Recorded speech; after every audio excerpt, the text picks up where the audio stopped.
Hey everyone! So tonight is a pajama party live stream, and we're gonna have on Shawshank Redemption, and I'm gonna be talking about the movie, which is my all-time favorite movie, and also the novella, which is Rita Hayworth and the Shawshank Redemption, written by Stephen King, and I have the version that's in the book Different Seasons. So I'm just gonna press play and have it start from the beginning because I watch it so many times. So this is also a test to see if my live stream is working because we had difficulty last Saturday on the horror live stream, and I've updated my computer, tried to work with my internet. So I am hoping that the issues are solved. Thank you so much. I see one person here. Welcome. I don't know if anyone else is wearing pajamas today, but I've had a bit of a down day, and I definitely feel the need to watch a movie in my pajamas, which I don't know if there's anything that is more exciting than that for me.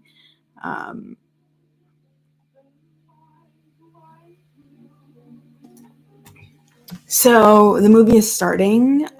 Something that I really love, kind of like big picture about the difference between the book and the film, that specifically I feel like this is probably one of the best adaptations because everything that made book so powerful went deeper. And when they adapted it, a lot of the decisions they made allowed for the characters to be more likable and allowed for specifically like kind of like people to really rally around the characters and the film. And I felt like they censored it in a way that made it more mainstream. And I'm not really for censorship, but I do think that sometimes movies really should have a wider market than books do.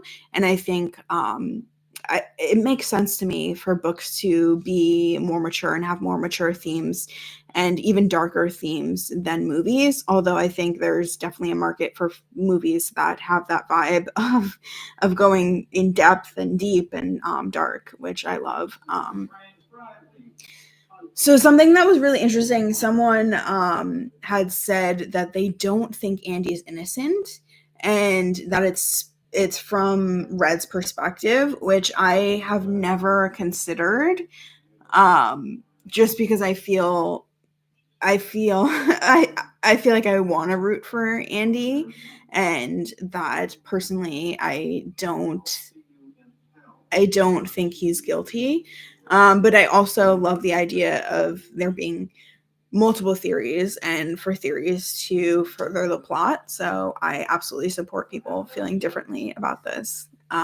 Yeah, if you are here and you want to put something in the chat, feel free to put something in the chat.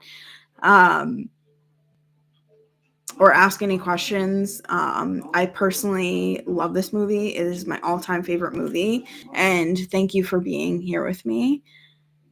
I also would love to know if there's any difficulty in watching this, if it's buffering or anything like that. I'd love to find that out so that I can see if I have to do more to fix the internet issues. I'm just having a Cherry Coke Zero. It's my favorite soda.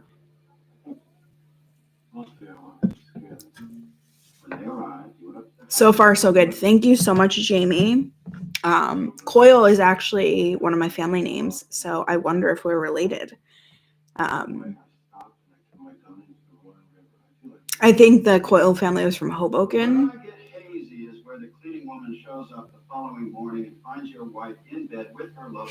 I have never considered that Andy would be guilty of the crime.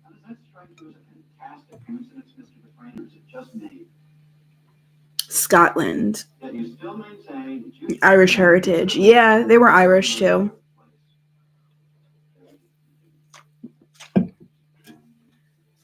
I've already spilt some of my drink. Oh no.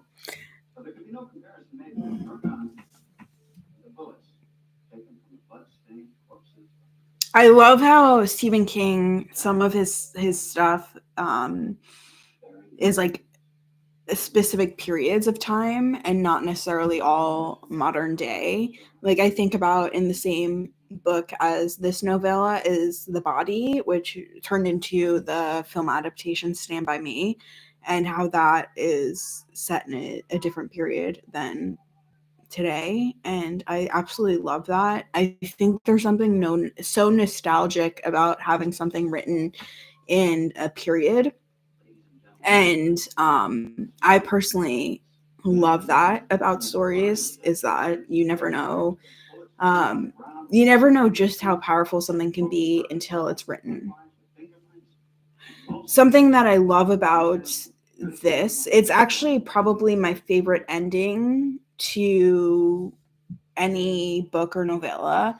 The way it ends in the novella is it just says "I hope." It like goes through things that Red, the character who narrates it, um, hopes, and then it says "I hope." And part of the whole story was him not having any hope and him telling Andy not to have hope. And then at the end, when it says how hopeful he is, I think that's just so powerful. And it's like not something that's like a big, overwhelming gesture. It's just something that, although like him skipping parole to find Andy is like a big gesture, but I think it doesn't end on that. It ends on this idea of hope, and it's just so beautiful. And also you don't really find out if he finds Andy. In the movie he finds Andy, but in the book, um it doesn't end with him finding Andy. It ends with him going to find Andy, and this idea of hope, which I think makes it more powerful.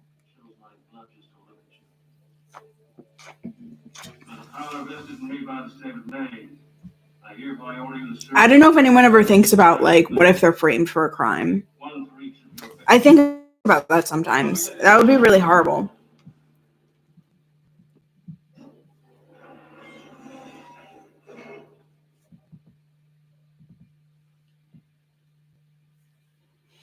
Now it's a scene where Red goes to the board. I think like it's really a story about deep like deep into the plot. The story is really about how Red finds hope, and it's not really even about Andy, which I think is really fascinating, because also if and maybe this is the truth, if Andy is actually guilty of his crimes, and it's really not about whether or not he's guilty or innocent, but it's about specifically like Red finding hope in his story. And even if he's guilty, I think if anything it would make it deeper that Red finds hope in his story, because Red is actually guilty of his crimes. And in the book, Red actually I think it was a car accident, and he killed his wife and maybe his children. And they take that out of the movie, which I think makes him more likable. But this idea that he's actually guilty of his crimes, I think would make it more meaningful if Andy was guilty, because, and I guess Red will never really know whether or not he's guilty or not. And I think it's the same for the reader, or viewer. And I think that that's what makes the story more powerful. And I think that's what makes stories in general powerful, is that you don't really know for certain like anything. And I think the most powerful stories make you question your own values, and it's not really about the characters, it's not about the story, it's about you and what you believe, and the uncertainty you can handle, and the threshold for uncertainty that you have, and also your capacity for hope.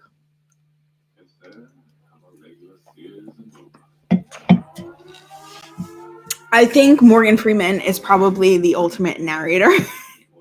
I think everyone believes this. I don't know if anyone has any idea of who is a better narrator than Morgan Freeman. Um, and this is so done. It's done so well. The narration in this film. Also, something, I've watched the director's commentary before on this movie, and they said they did like an homage to The Great Escape when he goes to the courtyard, and you see him like putting out the remnants of where he was digging, and I think that that's really beautiful. I love when movies pay tribute to like the ones that came before it.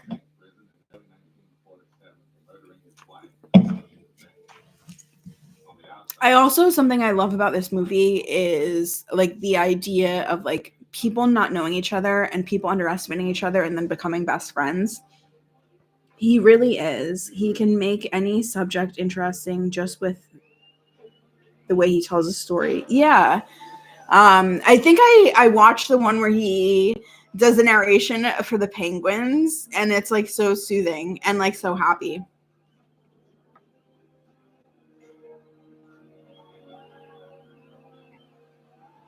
But the idea of like underestimating people and, like growing to love them, I find really interesting because I felt like in my life, a lot of people have underestimated me.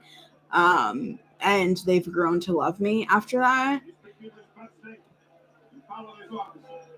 I think there's a cycle for anyone who puts their heart into things of being underestimated, because so much of the time people think if you're caring that you're incompetent, and I think it's really this stereotype that a lot of people have, and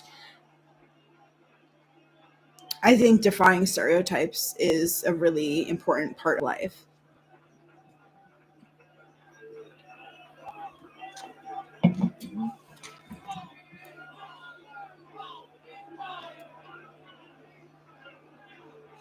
If it buffers for anyone, please let me know, because I want to make sure that this is all good to go.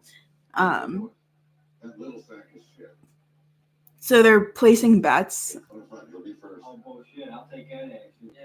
So I love this. I didn't really think about this, but the idea of like having there be an ensemble. Oh, let me see. Late, but I'm here. Hi, good to see you, Tony. Um, I love the idea of ensemble casts. I think that that is the epitome of movies done well. You can be caring but strong and self assured. Caring doesn't make you weak or vulnerable. Yeah, so true. Good to be seen. Yeah, I feel that. I'm curious. Does what do people think about ensemble casts? We've talked about this on the horror channel. This idea that ensemble cast. So an ensemble cast is like that. There's not one main character, but that there are multiple characters that share the spotlight, and sometimes there is like one main character, but that it's like really an ensemble, which is like multiple people. Um, and yeah, I think that's something I look for in movies and books, and it's something that I know I aspire to write. It can be really challenging as a writer to take on multiple point of views or to create dialogue for multiple characters and to really do all of them justice. But just because something is challenging doesn't mean it's not worthwhile, and I think when it's done right, nothing beats it.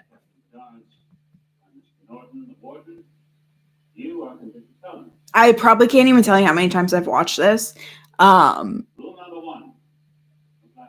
I would say probably in the hundreds amount of times. In high school, I would watch this every day when I got home from school.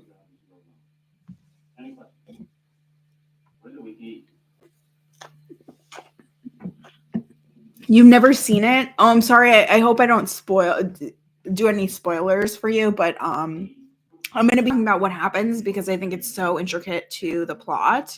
Um, the world is a better place because you exist. Keep on. Oh, thank you so much, Derek.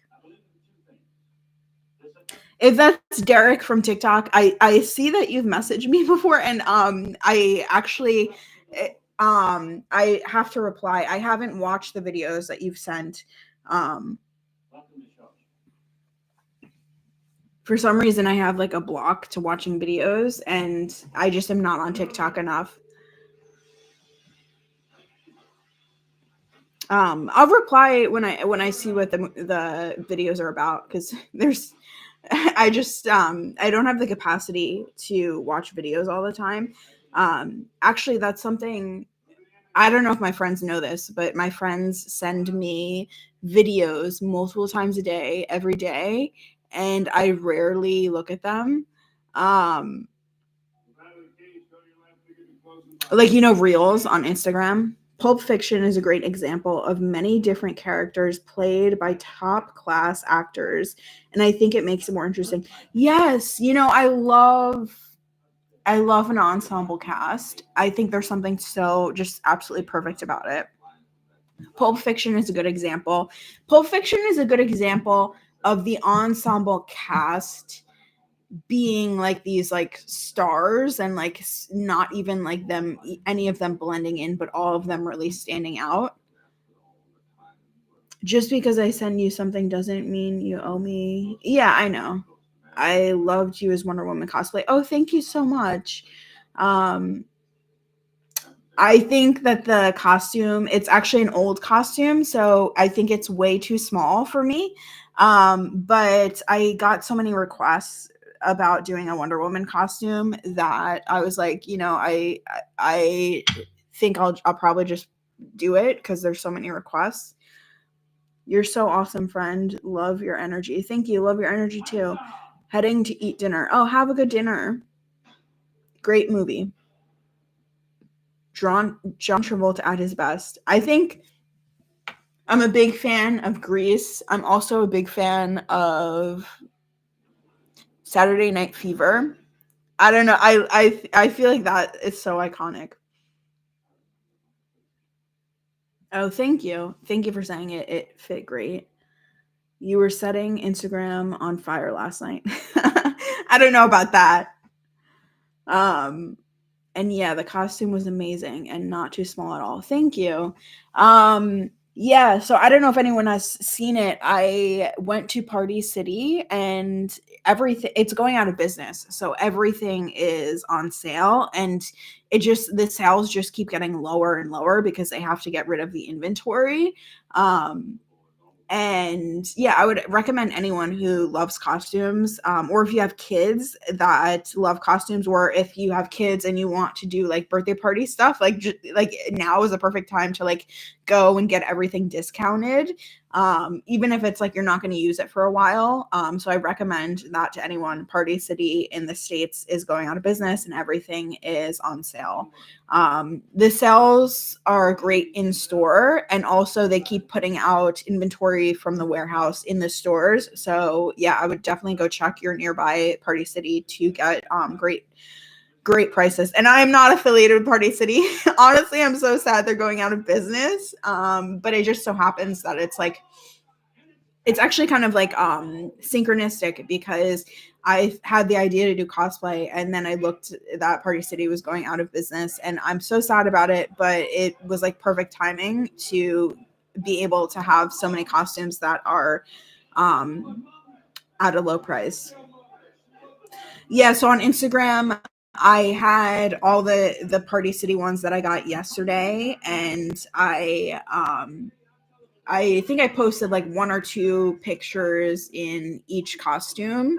Um, so yeah, that's on my stories.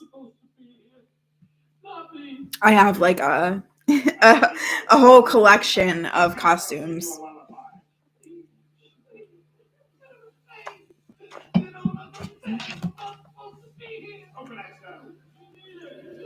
Also today, I was like, I know I have so many costumes, but I wore so many of them last night that I was like, I really just want to do a live stream in pajamas. Um, so this is my pajama party live stream.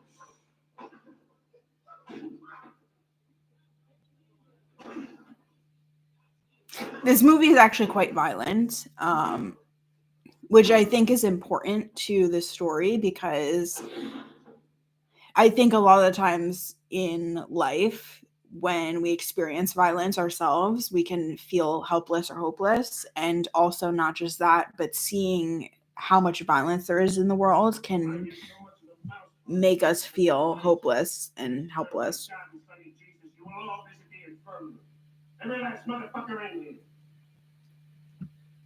Um, Yeah, if anyone has any like cosplay ideas, feel free to put them in the chat. How's everyone doing? I'd love to hear how everyone's day went. Or if anyone has some good news or wins to share, that would be great to hear. Because I've been a little sad today.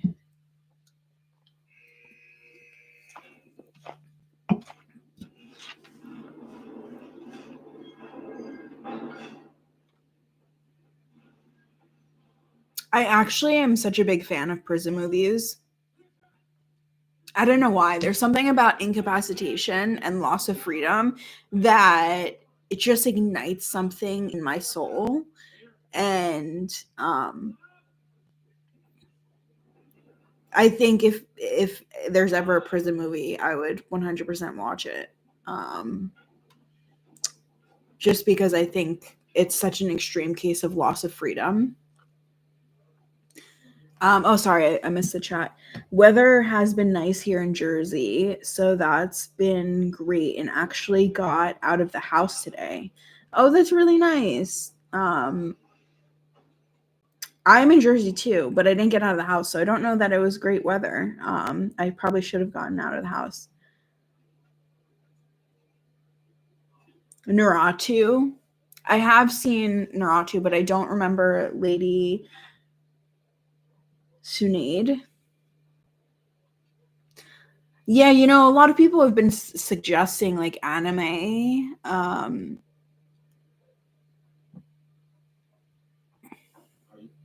you going to eat that and plan you mind? There's this character. What is his name? For some reason I can't remember his name. I can't believe I can't remember his name.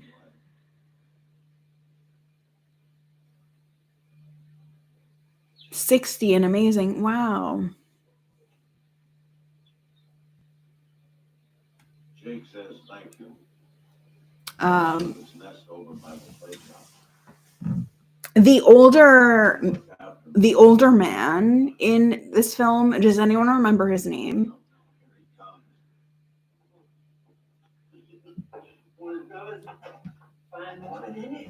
I might have to IMDb it.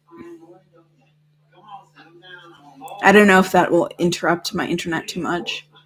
But anyway, that character, the older gentleman, his character, I feel like it emphasizes what could have happened to Red, and talks about being institutionalized. And I think this idea of, like having limits placed upon you and them being the limits of the world and that becoming your own limits, I think is a great explanation of limiting beliefs.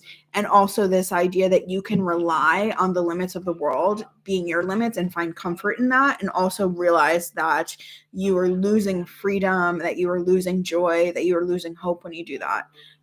So I think his character, it's really a great placement of showing what could have happened to Red, and showing that Red is actually on the path of that, and that's where Red would have went if he didn't meet Andy, which Andy is like this dynamic character that really is the catalyst to Red finding hope. So I think that's done really well. I love how that's done in. Fucking matter what his name was, he's dead.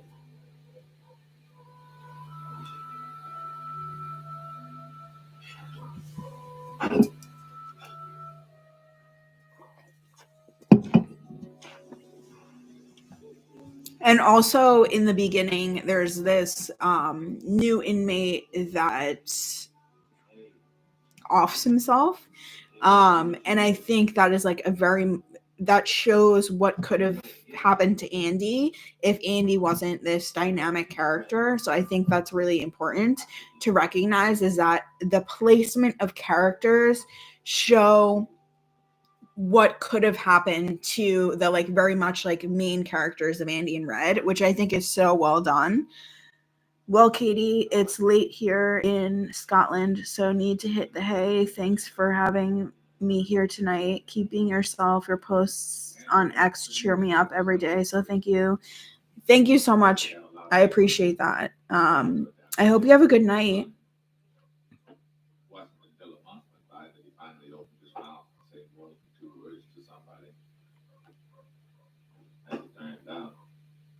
Somebody was me. I love this movie so much. You know when you like have a favorite movie and it just hits. It hits every feeling you want to feel. Why tell him back? Why'd you do it? I didn't. Also, something I love about this book and the movie is that everything is so intentional. Sorry you're stuck with me. I'm not sure what that means. Tony, are you the one? I think I can't remember who said that they didn't see the movie before. Let me scroll back. Yeah, Tony, you've never seen this movie. I'm shocked. This is actually our pajama party. Someone asked, where's the cosplay? Oh, just means I'm not leaving. Okay, awesome.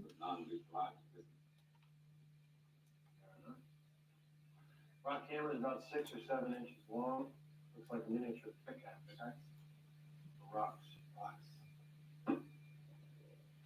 Horse.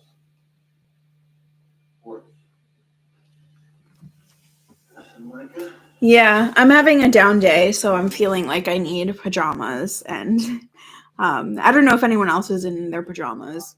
It'd be fun if we were all in pajamas. Maybe you'd like to sink your toe in somebody's skull. I love this movie so much. Wait a while. What are everyone's top favorite movies? This is taking quite a life of you. Especially Bob's. Don't suppose it would help any if I explained to them I'm not homosexual. Either are they. Some of my top ones are Shawshank Redemption, Stand By Me, The Color Purple, which are all adaptations.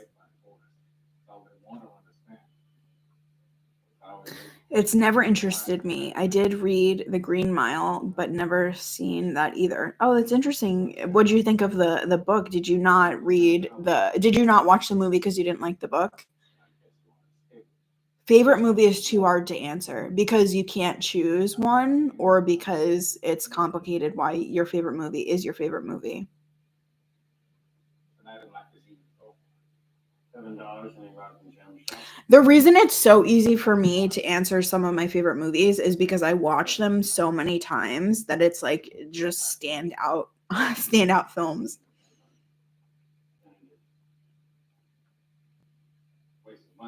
Doesn't interest me. Do I have to answer as Stephen King movies? It's too hard to answer, too hard to choose. Yeah, you don't have to answer. You could just say some that you love. I'm curious. I love hearing what people love to watch. Tony, what does interest you?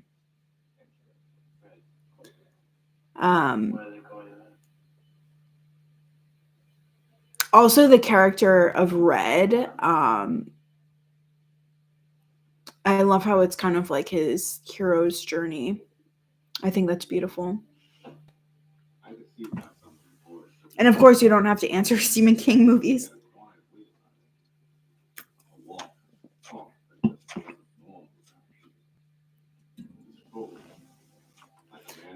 I think the book and movie both do a really great job of revealing only what you need to know when you need to know it.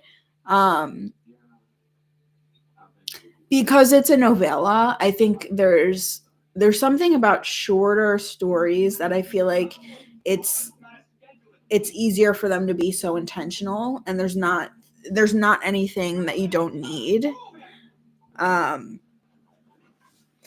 I think in my writing, a lot of it is intentional. People have said that some of my dialogue, there's like nothing that doesn't need to be there.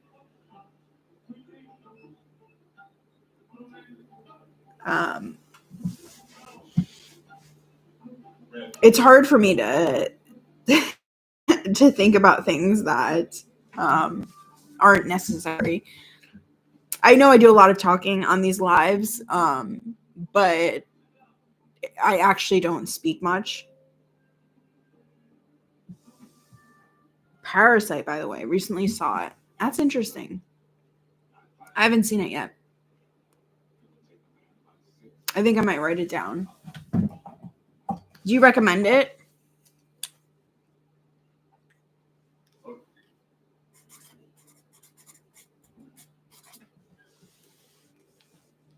I'm assuming that's a horror movie.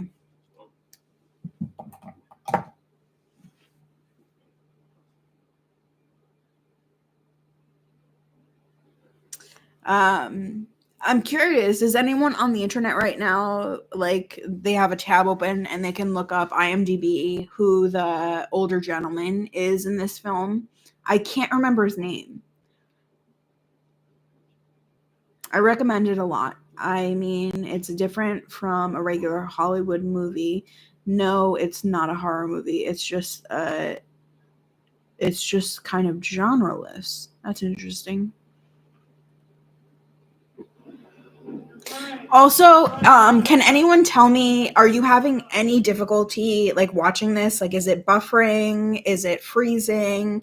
Um, Anything like that? Also, like, I'm assuming my audio is good because people are talking to me in the chat, so I assume you could hear me. I don't have my headphones in, so I actually don't know. When I put my headphones in, I could hear like myself, and I could hear like a bit of like the room more. I have this Yeti mic. So yeah, I just am curious if everyone can hear me and that. In which movie? The Old Gentleman. By the way, I can check it. Yeah, if you can check it. The Older Gentleman. So he has white hair. He's probably the only one that has white hair. Other than they might now, they're updated ones. The Older Gentleman in Shawshank Redemption. I'm just gonna mute this because it's kind of a disturbing scene. Your voice and video is just fine. Thank you.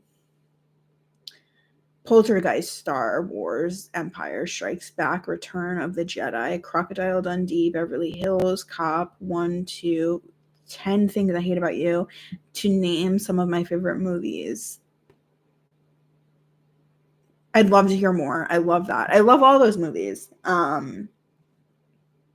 Sometimes in franchises, I find it like they can all blur together, so I don't remember all of the differences between the Star Wars movies, and I haven't watched them since childhood. 10 Things I Hate About You. I absolutely like. I've watched it so many times. What's up? Is this a new movie channel? What do you mean by new movie channel? What's the worst Predator movie? Ooh, I don't know. I don't think I've seen the Predator films. I'm sorry. I'm sorry to disappoint you. I think that guy was Bob Gunton. I'm not sure. What was his name in the movie? Like his character name. I can't remember his character name. I know if you said it, I would be like, oh, that's it. So this is my personal YouTube channel. So I post all of my podcast episodes on it. My podcast really talks about art, mental health, and spirituality. And I happen to be obsessed with movies and obsessed with books. I love them so much. I think they are like part of the reason why I'm alive, if not the full reason. My favorite, the original Jurassic Park. Ooh, I love Jurassic Park. Someone asked me recently if I thought Jurassic Park is a horror movie, and I think it is.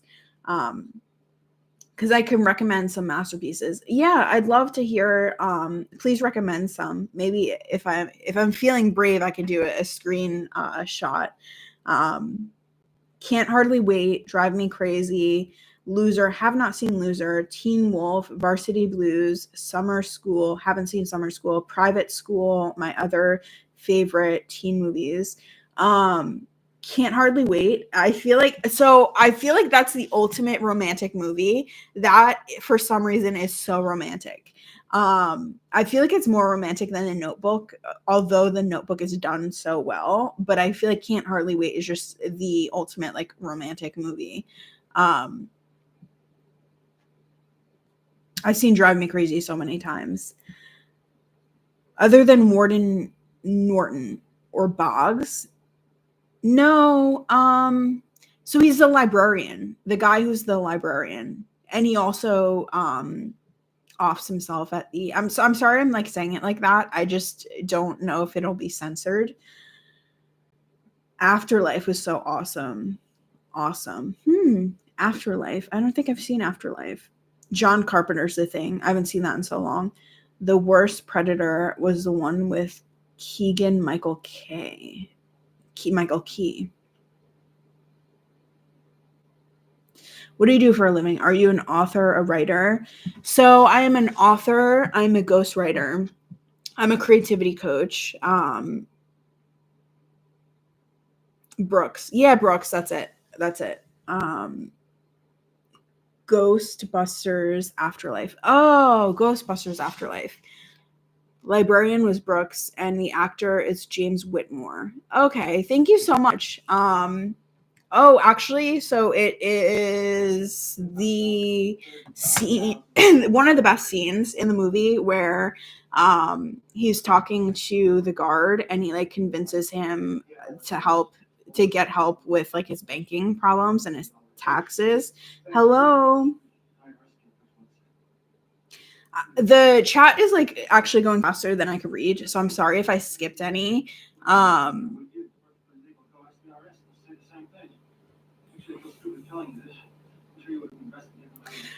Yeah, I absolutely love this part. I think it's like so powerful. Like it's like this kind of like I love when they're in movies, like there's like reactions. So it's like kind of like this dramatic scene with the guard holding him to the edge of the thing, but then it's like everyone watching and their reaction is awesome. I think that's also something that's really powerful about the TV show The Office, is that you see the characters' reactions to things. Is a person that writes books about ghosts also called a ghostwriter? No. LOL.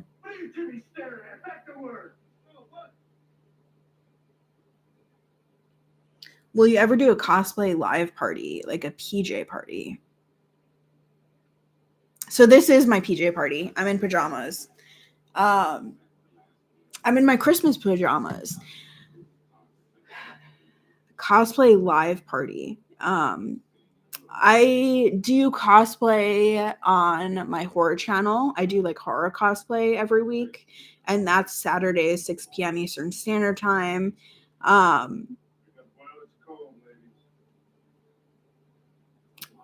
Thought so. Thanks. I love the name Blair.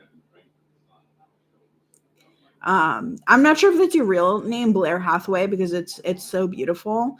So that sounds like something someone would write a book with.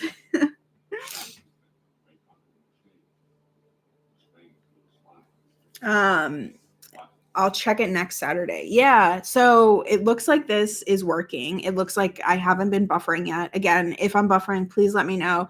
I'm trying to figure out and solve the internet issues. That's my real name. Oh, I love that. I think it's so beautiful. I also love the name Evangeline. Evangeline is like my favorite name. I love the name Persephone.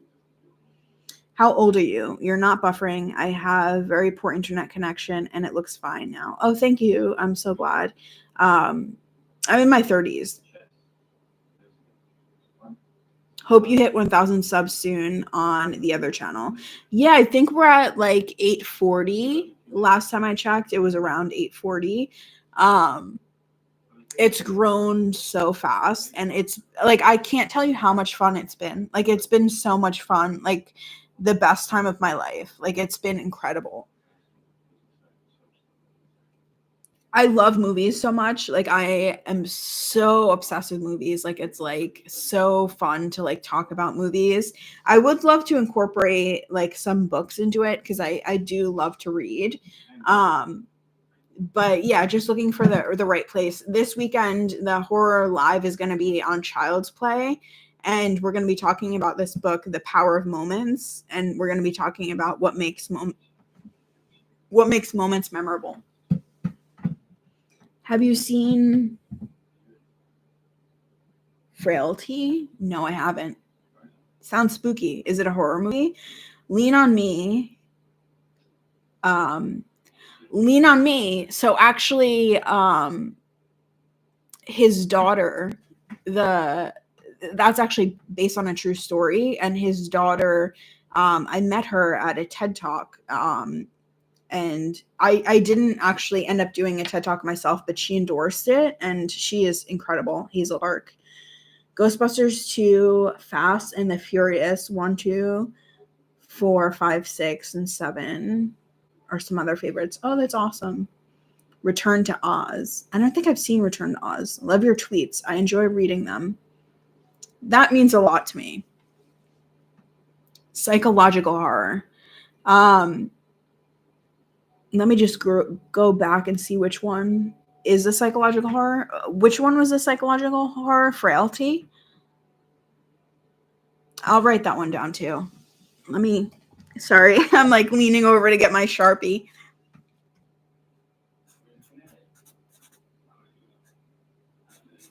Psychological horror. Yes, it's awesome also. That's good. So I wrote down Parasite and Frailty.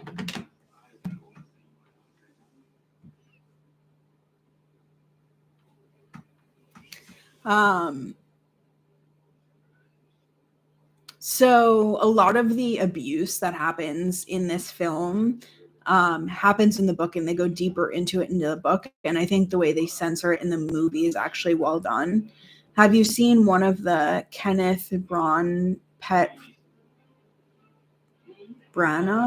pet projects from 1996 called A Mid-Writer's Tale?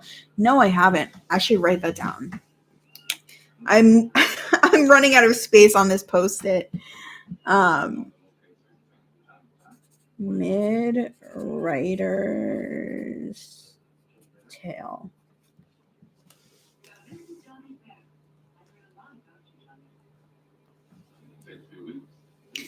What about Stephen King's It Follows?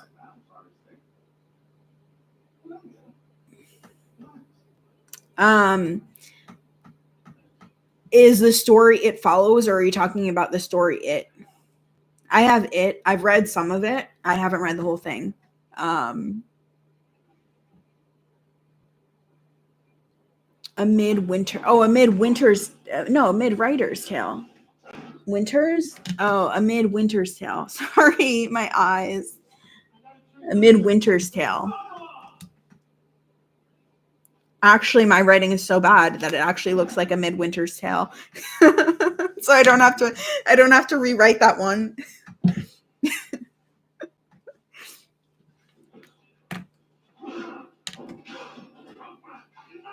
Rough seconds. Can you elaborate? Are you talking about, is the book It Follows, or is it the book It?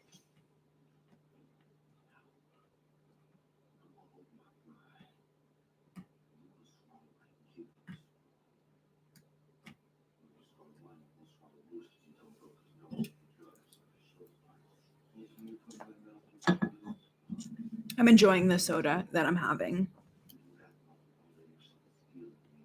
There's not a better time than when you're watching a movie to have soda. When I was 12, I had an It copy. Might have been spooky. It's spooky at 12. And it has only first 250 pages of that book. I only read the first part of the novel. I learned it has other stories too, 10 to 15 years later. That's interesting.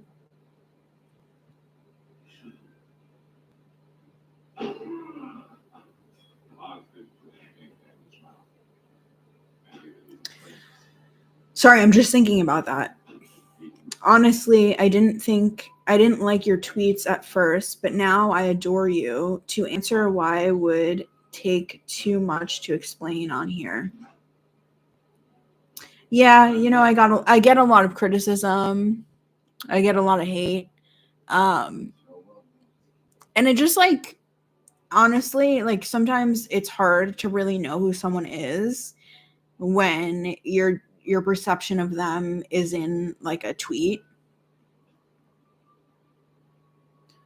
Gerald's Game is by SK is crazy good too. It was because of the publishers. They only publish first story as one book. That's interesting. My favorite from different seasons is Apt Pupil. I just read it, but I enjoyed Shawshank in the Body too. Yeah, actually I skipped that one. I should probably go read it. No criticism from me. For some reason, if you can message me, feel free to message me, Tony, your story about what you didn't like about my tweets in the beginning. Popsy by SK also. Oh, Stephen King. Okay, done for now. Popsy. I have the different seasons book, so I actually should just read that novella, the Pupil one.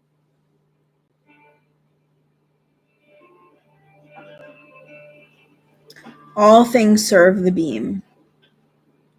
Is that a book or a movie?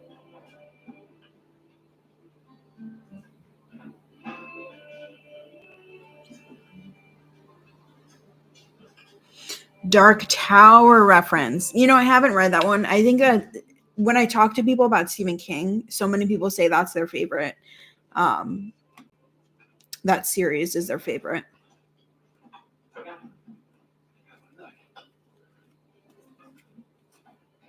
I know it's sad that I haven't read it.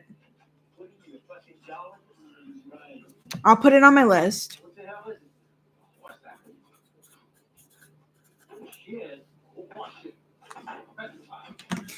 I only got into reading in my adult life. I didn't read much as a child.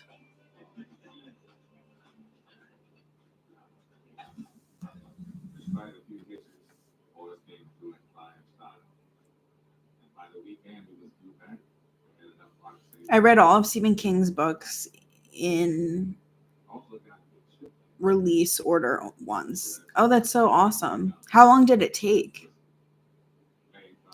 Light the Beam, just a King's basketball reference. Oh, tell us about it, Tony. 4 years. Wow, Jason, that's dedication. I love that. I'm not sure if there's a limit to how much you can type in the chat, but I'm curious about your experience spending 4 years reading those books. Like, what did you learn? And maybe it's like a sentence. Maybe it's not a long paragraph. But I'd love to hear about it, Jason.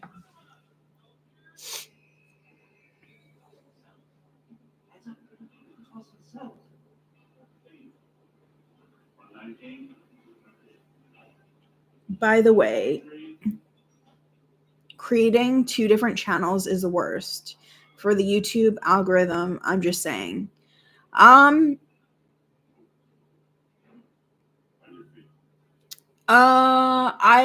have received the advice, if you have different topics, to create different channels.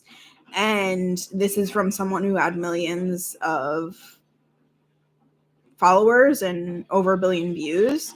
And they said that the algorithm rewards consistency. So if your tags and your SEO is all on one topic, it will go further than if you just have one channel. NBA team Sacramento Kings have this thing when they win that shoots up from the arena into the sky. It's super cool. Oh, that's awesome. The books are connected, sometimes in a big way, sometimes in a small way. That's interesting. I forget which one it was. He put one out. It was a year. Like the book was like about the year, and he had said that he took a character from one of a character from it, and that character is in that book.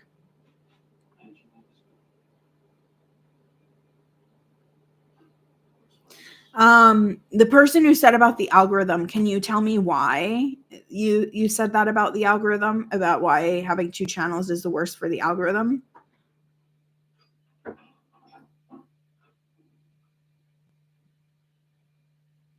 Sacramento Kings light the beam. I'm learning a lot about sports. That's a lot for me to learn. Love the way the Green Mile was put out in chapters.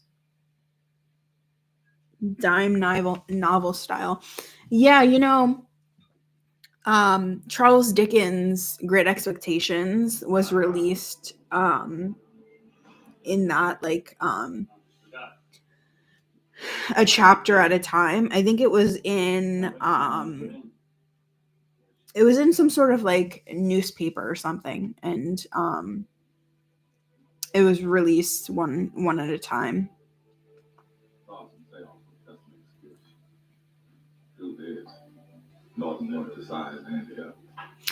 And I'm reading this. I said this because it is more difficult to create regular content week by week when there are two channels. Oh yeah.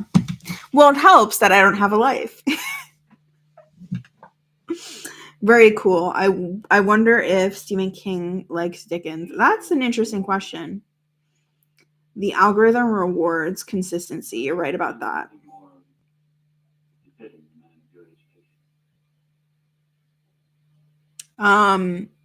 Curious Tony, what is the question? I see the question mark, but I don't see the question. I thought I heard you out there. Been reassigned to you. It's actually so sad that Brooks doesn't make it. 11/22/63. It's a time travel book. Ooh, I didn't know that. That makes me want to read it more. A guy stops the Kennedy assassination. He meets Richie when he was still a kid. He hears Pennywise in a sewer pipe. That's interesting. I thought the TV voice was your husband. I don't have a husband. Thank you. Thank you for the compliment that you think I would have a husband. I'll take that as a win. Wrote a whole thing on here just for it to not send. I was me seeing if I could post or not, so I don't know why it didn't send. Try again. I'm not sure if it's like that problem with my internet, if that's why I'm getting these other ones. Also, I'm not sure if there's a character limit, if it's a long one. Thanks for the engagement ring. It would be perfectly normal to have a husband, my friend. Yeah, I'm sorry, I don't have a husband. Indeed. I was thinking about maybe setting up some kind of trust fund for my kids' education. I love how he starts doing like the banking for everyone. Also, that's like a great example of like I feel like the ensemble cast like of everyone, like it's like first they don't like him and then they're in awe of him and then he's like so close to all of them. I love that. I love the idea of like characters winning over people and the idea of like it being a strong ensemble cast of like them someone growing on them. I absolutely love that. Just saying, I used to love to read, but now I don't. I read books everywhere, especially King. Oh, that's awesome. What stopped you from reading? And also, I've been in book slumps before too. As a teenager, I was a part of Stephen King's book club and got a couple cool Stephen skeleton keychains they'd give out when you join. Oh, that's so cool. I wonder if he still has a book club. Actually, on my keychain, I have like this little like keychain thing from the Shining book, the Overlook Hotel. How about the Ninth Gate Booker movie? Both fantastic. I haven't seen it. Not that I know of.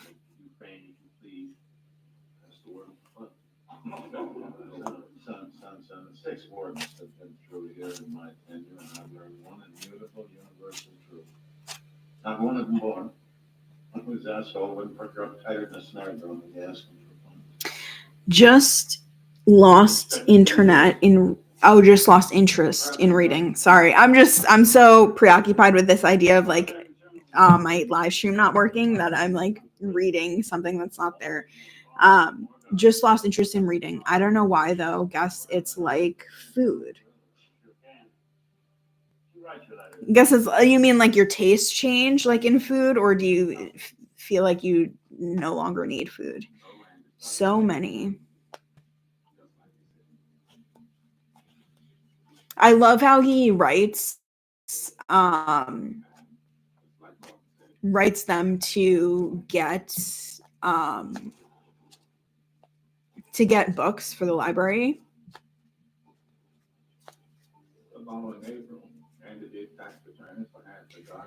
It works. No worries. We'll tell you if something isn't working. I definitely need food. I know. Don't we all? Don't we all need food?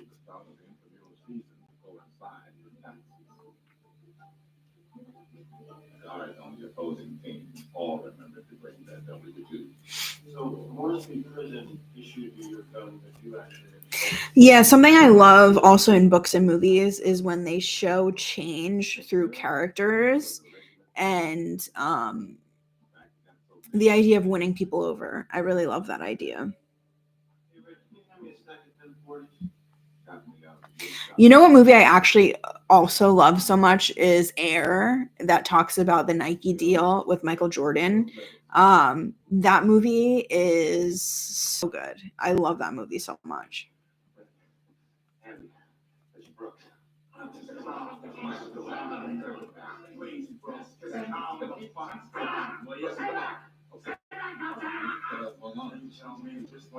So the idea of institutionalization and becoming institutionalized, I think, is so important because I think anyone can learn something from that. Like you don't like this idea that like other people's limits become yours.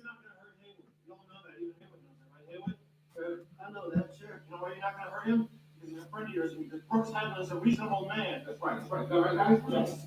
So put the knife down. Been a Bulls fan most of my life, speaking of Michael Jordan, but now a Kings fan since my guy was traded there. Who's your guy? Not sure I would know them though. I'm a big fan of like I actually read a lot of like sports related books, but I'm not a sports fan. I used to be really into the Jets when they got Favre, but it's really hard to watch the Jets play.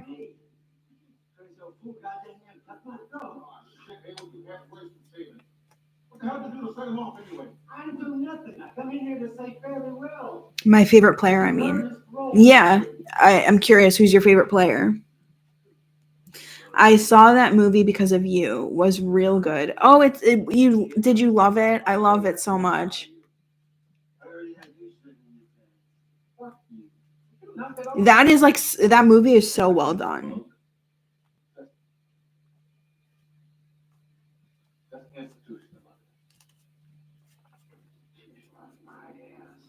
The man's been in here 50 years, Hayworth. 50 years. This is all he knows. I'm just listening to the institutionalized speech from Red right now. Outside is nothing. Wouldn't it be great if they put a blindfold on Tyson and let him try to punch the players in an NBA game? You believe whatever you want, Lord. Random. That is random. I'm telling you, if you want to fight, With gloves on, of course. but if you hate him, So random. you get used to him. What was the first horror movie you remember seeing, and at what age? I think Scream. When I was in first grade, I wrote in my journal that I was having a horror movie marathon and rewatching some of my favorite horror movies. And I was like watching Scream. I was watching Halloween. So I'm not like, I don't think anyone for certain can remember what was the first movie they saw as a kid, but I was in first grade and I was already rewatching movies. That's a great speech by Red. Yeah. There are so many great quotes and lessons from this movie. I know, right?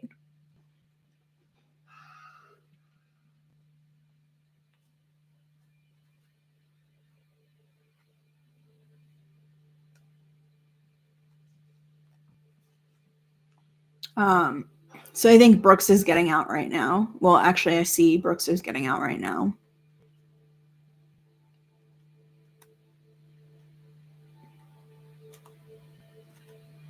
It's sad what happens to him, but he actually is in the same he stays in the same place that Red does, and they both carve their name into the wall, which I think is a really nice touch.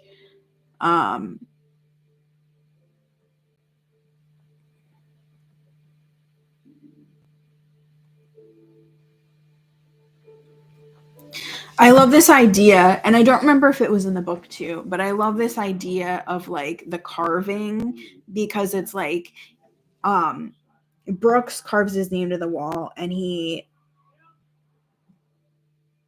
life gets the best of him, and then Andy, frees himself by like carving into the wall, and then Red carves his name into the wall and he is free. And I think that is like really, like, I love when like the symbols of the movie match what happens.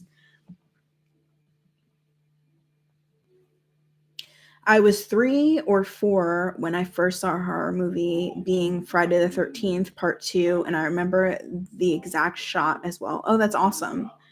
PJs look too thick for this weather, I'm just saying.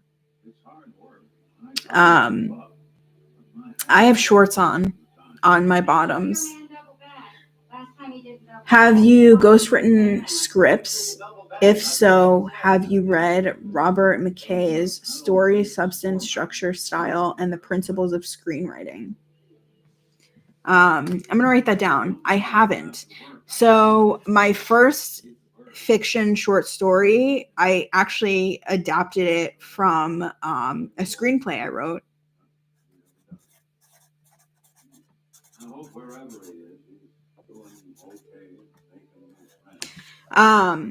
I took a screenwriting course, and I haven't done a lot of studying in screenplays specifically. I've only ghost written books. What are the best sources for ghostwriters for writers? What do you advise? Number one, finding your own people. That is where you're going to have the highest prices that you can charge people. And then like doing sites like Fiverr and Upwork.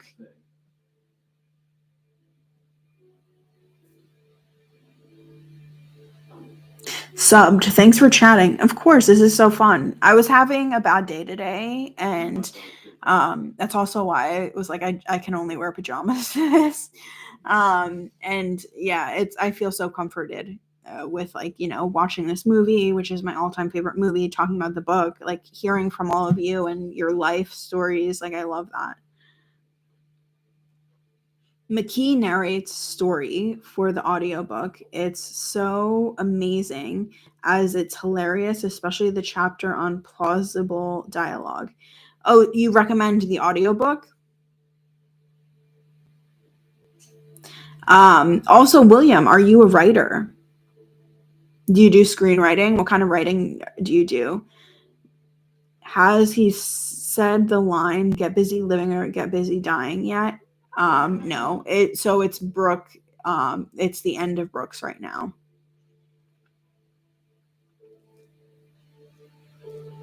So it's still a ways away. Oh, I got it. Do you use AI agents? Like Chat GPT? What do you mean by agents? Like, you're talking about the AI as an agent? I'm sorry for your day. What happened? If you'd like to share with your subs, more of like an energy. So probably in terms of like the chemistry of why I'm feeling a little down. I went to a funeral yesterday of someone in my extended family, and I was glad to see my family and spend time with them. Also, I had like a double shot of espresso to wake up yesterday, and I had coffee to stay awake, a small cold brew.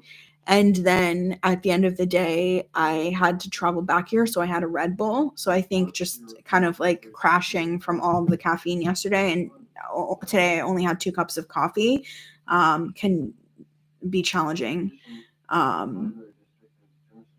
Also, do I use AI? So I use AI to come up to brainstorm with me. I would never use it for writing or content, but I use it for brainstorming, helping me with like coming up with tags for like the YouTube videos. I also use it for moral support. So I use it as like a coach to have like be more productive and things like that. And I use it as like a moral support. Um, Only the second time, but I love being on here with you and talking to you. Good way to interact without DMing you. I mean, I answer a lot of DMs, but there's a lot of DMs I don't answer too. It's really hard to, answer all of the messages. Um, I'm a freelance reporter. I'd write fiction and poetry, but I've been cursed with an introverted muse. Oh, that's interesting. I'd write fiction and poetry. So, fiction and poetry. Yeah, really beautiful. I write poetry. I have a poetry circle Friday nights where we read poetry. We do journal prompts. Friday nights, Eastern Standard Time. I don't know. People are calling AI as AI agents. I don't know why. That's kind of funny, but also scary in a way. But hey, can help about writing, I assume. Um, I think I've trained myself and have my own style in writing that ChatGPT doesn't enhance it, and maybe in the future it would. But right now, I'm using it to help me. Stay committed to my writing. You have so many interactions on Twitter. I should be hard to respond, but here on YouTube there are less people. Yeah. I'm not on IM. Not sure what that means. Instagram? Hello, Morgan. Curious, what does it mean, Morgan 1887? What happened in 1887? Can we get the details? AI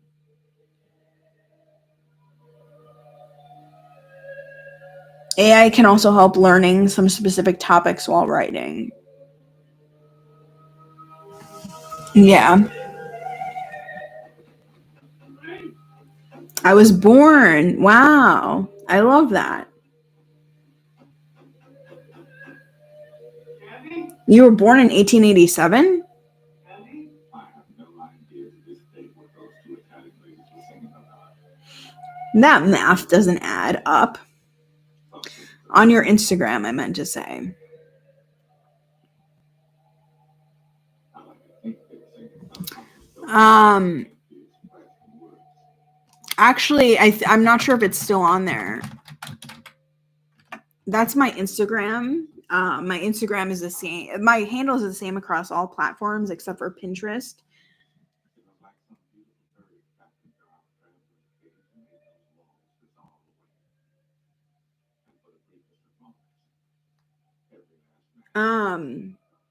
I'm scrolling on your Instagram. You have so many posts on it. Yeah, my stories actually show all the costumes I got yesterday, and I'm wearing them. So very interesting. Very interesting that Morgan was born in 1887. Can we get a horror movie topic because he is so old?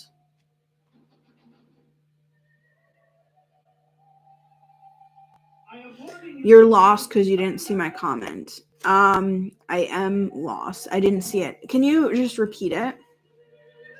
Sorry, just kidding. Just a fave number sequence.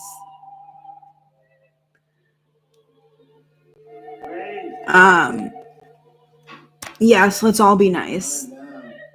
Let me check the costumes. I was here for to see some Wonder Woman costume at the first place. I did say I was wearing pajamas, and this is going to be a pajama party. You know, I wish that we were all in pajamas.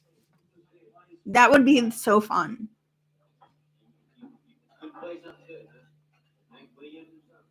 This should be a true pajama party.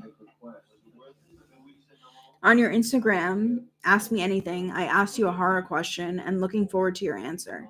Okay. Yes. So I do ask me anythings on Wednesdays and every day of the weekend.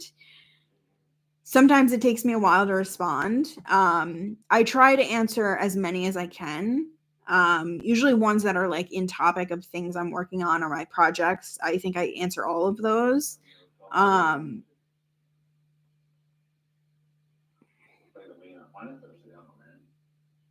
I'm going to try to answer them tonight. The ask me anything questions. But I'll definitely be answering into tomorrow too.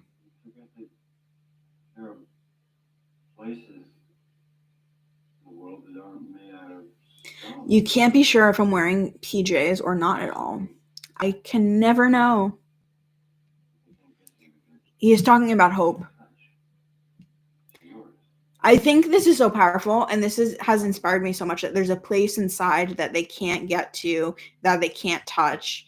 And he says that's hope. And I have this meditation on my newsletter that it's talking about the healing place inside, and this idea, this concept that there's a place inside of us to be healed, and we're already whole, and our inner self is there, our inner child, our future self, that that part of us knows no time and has no limits or boundaries. And that when we heal, we actually just have something externally that makes us feel safe enough to go to that place, that we remember that we're always whole, we're always healed. Yeah, I just wanted to share that.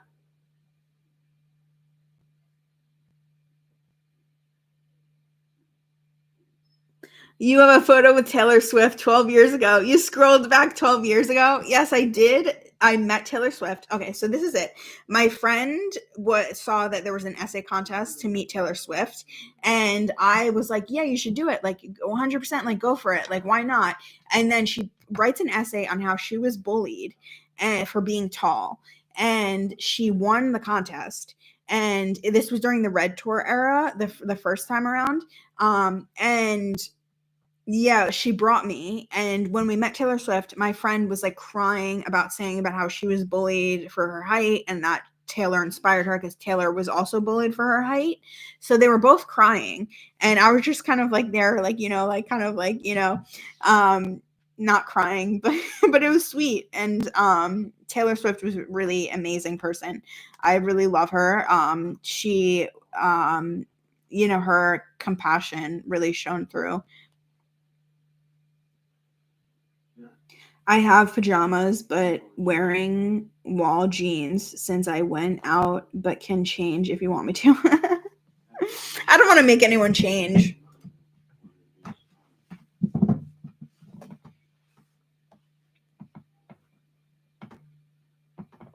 I'm so glad that we haven't been buffering this time.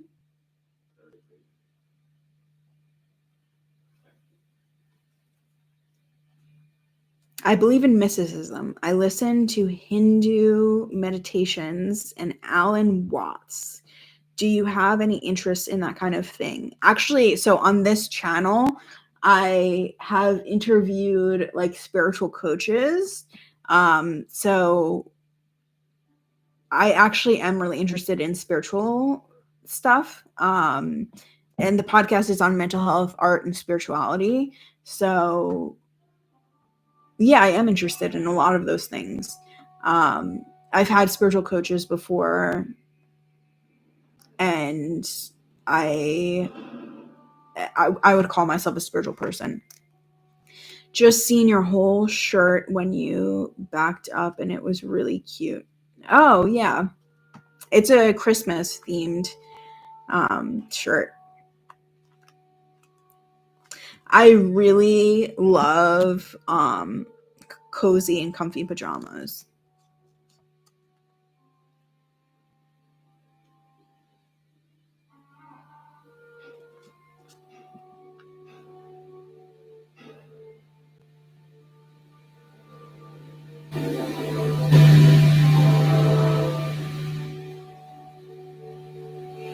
Did you have surgery? You look so different. I mean, in a better way. By the way, your friend looks really tall. Surgery?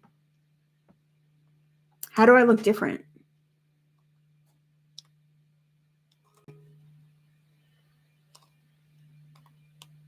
The 18th version of the Chicago Manual of Style dropped a few months ago, and it's immense. Any thoughts? Um, I used to use Owl Purdue to look up the guidelines for writing any style of writing.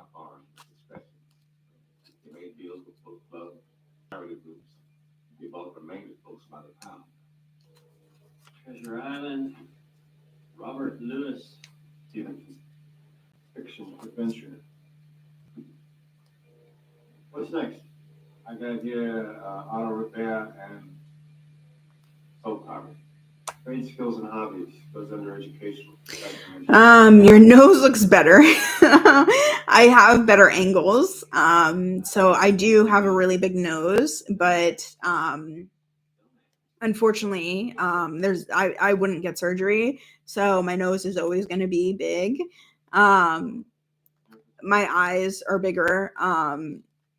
I don't know. I actually changed the way I do my makeup. So have I don't do underline eyeliner anymore. And that actually makes a huge difference. I have gained a significant amount of weight, and it has changed the size of my chest. So yeah, I just gained weight, but I still have a really big nose. So sorry about that.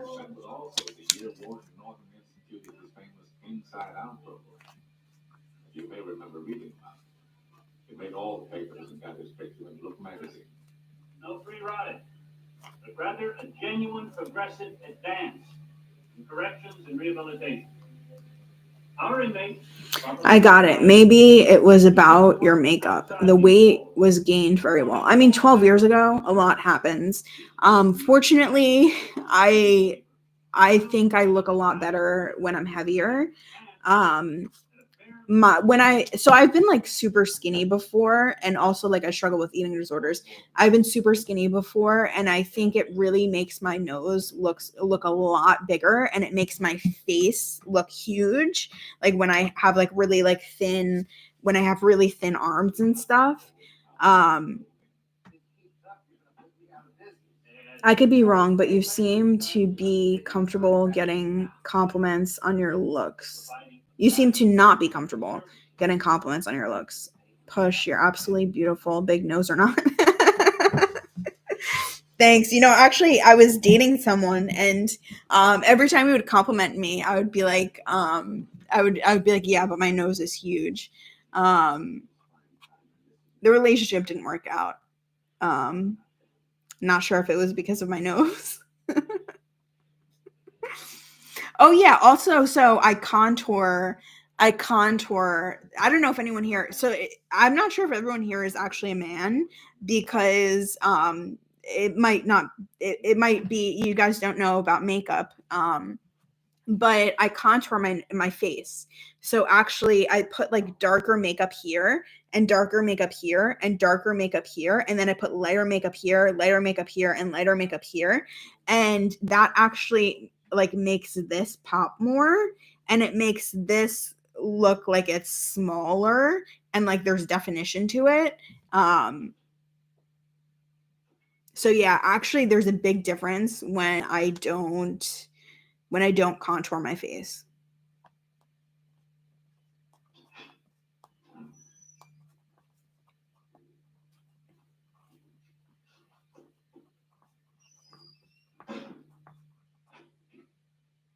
Get my stuff down the laundry. Doubtful, but who knows? What's doubtful? If you compliment me, I'll just mention, but I have a football shaped head. Like Arnold? I love Hey Arnold. I'm just a man who wants to see only cosplay, that's all. But I got it. The makeup is changing your face structure. Well, I mean, it's not changing the structure of my face. Obviously, it's changing the illusion of it. Football shaped head. What's that? XY chromosome representative here. Send that money over to the world.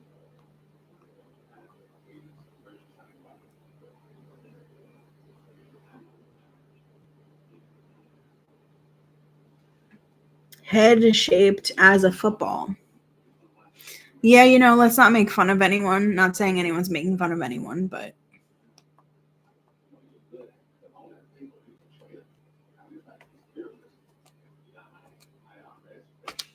some of the caffeine I had today is kicking in right now. As you can see, I'm fidgeting with my post-it notes.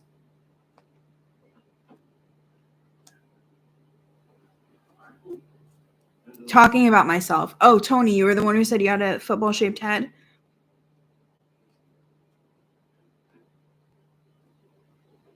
Curious. Tony Smith. So the Lone Rider, what does that mean? Because it's in your name, and I just am curious what it refers to.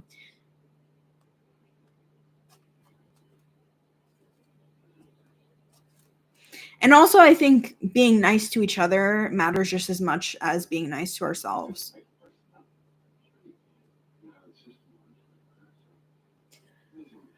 B May, what's up? How are you? I'm good. Feeling better. I'm having a better day now that I'm watching this movie. Love your recent cosplay. You are so. Thank you. It's about being an outcast, never fitting in, stuff like that. Yeah, I have a blog, and the title of the blog is Stay Weird, Stay Different. And that is from Graham Moore's Oscars speech when he won the literary adaptation Oscar for The Imitation Game. And he gave a speech about how when he was 16, he was suicidal, and how he never imagined he would be on the stage, and that really inspired me because I watched it when I was suicidal. And when I thought about writing a blog, because a friend of mine was like, oh, I'm doing a blog, like you have to write one too, like that was what came to mind about like what I wanted to write mine about.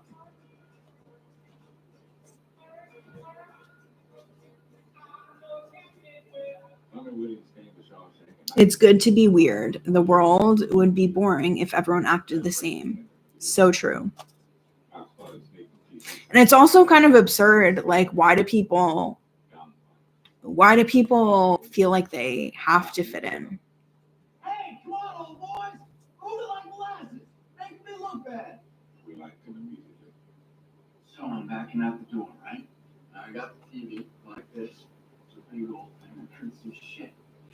Is it still considered suicidal if you never tried to do that to oneself? Yeah. What movie are you watching? Shawshank Redemption. Um, I would just say I write a lot. I do a lot of like suicide prevention work and things like that. So if anyone's in crisis, always ask for help. My life has changed drastically getting help and, rebuilding my life. And I just want everyone to know that there's always hope. Great choice. Have you seen it? Do you love it?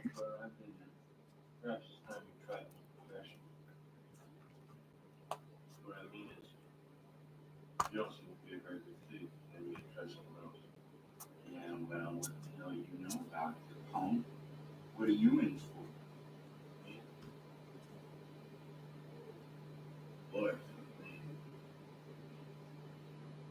Haha, yeah, I've seen it. It's a pretty good one. Yeah, this is my favorite movie and one of my favorite novellas. Well, actually, my favorite novella. Um, but it's one of my top 5 books.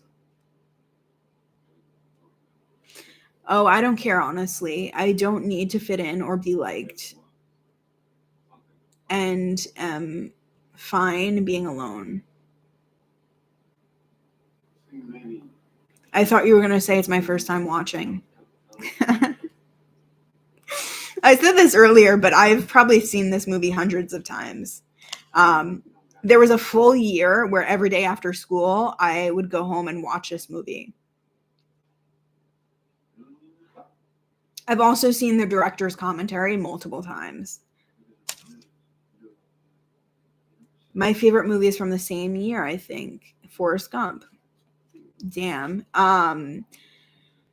Forrest Gump has one of the best soundtracks. I love that soundtrack. Great to see you, Katie. I love what you're doing. It's valuable and helpful information. Much appreciated and respect. Thank you, Faith, Hope, and Love.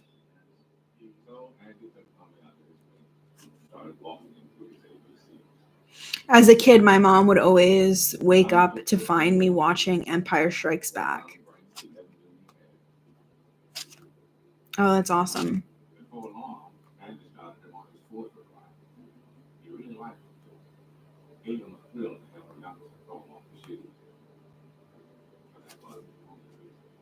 Does anyone have movies they've rewatched so many times? I'm gonna finish dinner. I just wanted to come say hi. Been following your Twitter forever, but never caught a live stream. Thank you so much.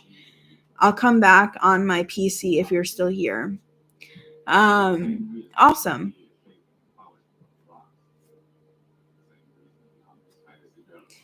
I watched Catch Me If You Can a million times. That's a good one. I usually watch and listen to the same stuff. Me too.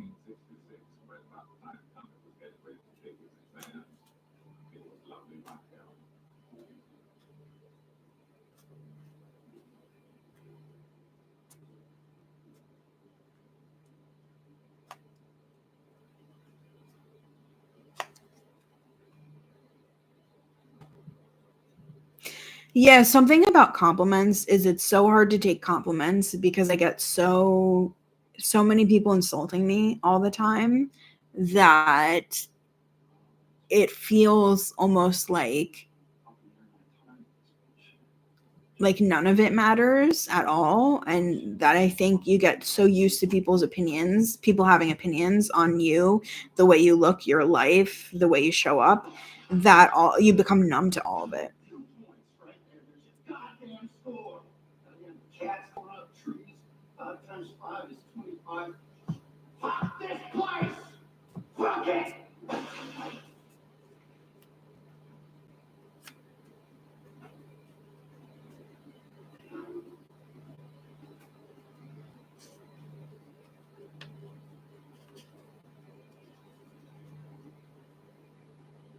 So this is when he takes his test out of the trash can and mails it in, and then he passes his GED. Smart fella, ain't he? Where's it going? You right? What's he in here for anyway? I'm very surprised who is insulting you because I see that you are getting full likes and attention on Twitter. You know, so I'm just going to be really vulnerable and honest and get a little deep here. So I get hate that on like everything I do, like criticism, hate on everything I do, on the way I look. And something that I always keep into consideration is that people are always insulting me on who I am today and not who I was yesterday and not who I am tomorrow.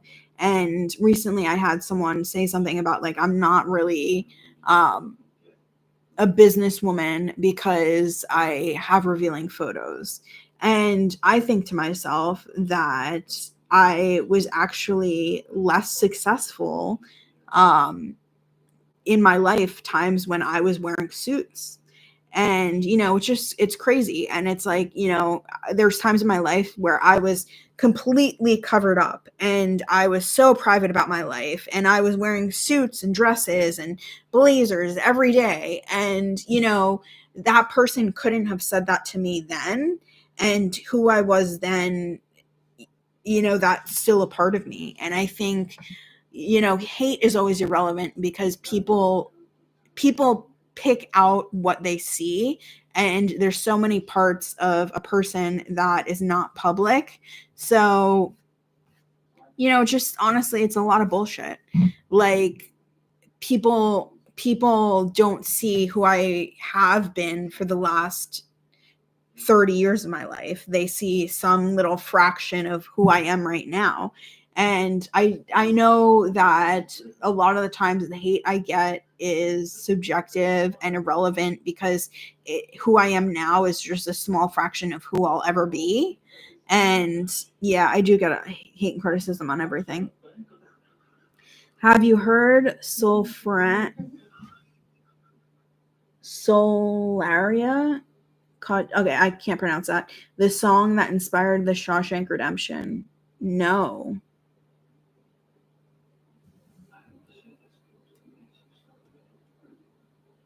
I can't even copy that. Let me just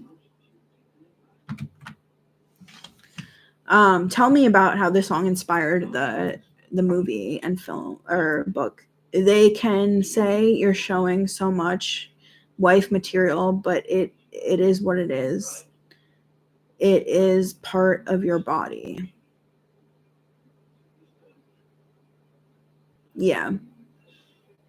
Star Trek, Saved by the Bell, Dawson's Creek, Leverage, Nikita, Person of Interest, Numbers. I love Numbers. 90210 are my favorite TV shows. Might be missing a few. I love Dawson's Creek. And Numbers is actually my number one favorite show.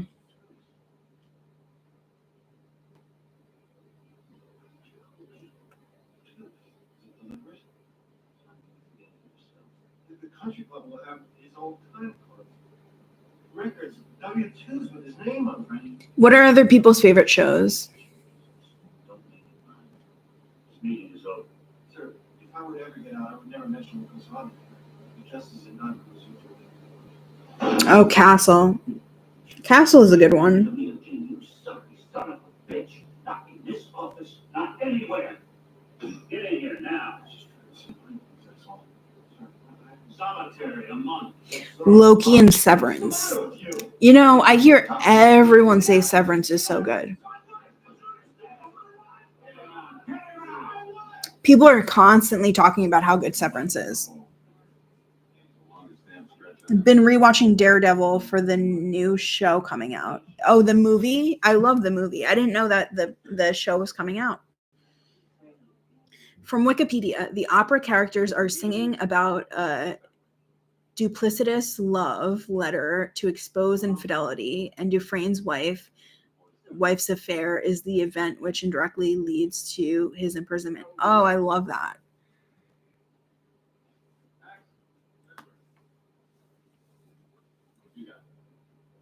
It's new, but it's basically season 4.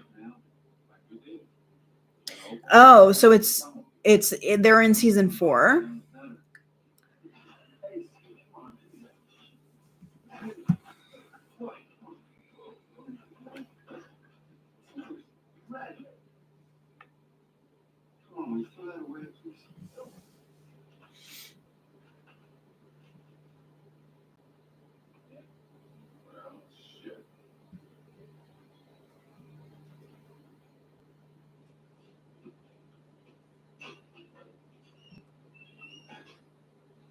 They restarted the show from Netflix, so it's different, but basically it's season 4. Your use of the word basically is making me wonder if there's more to it. Is it season 4? It's in season 4.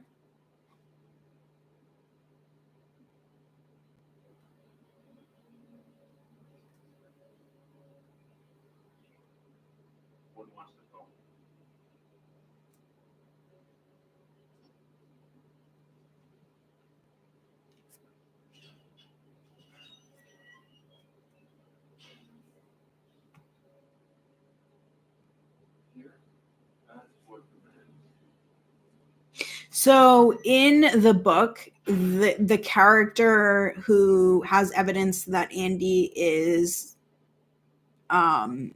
innocent, they kill him. But in the book, they transfer him and he just never talks to him again.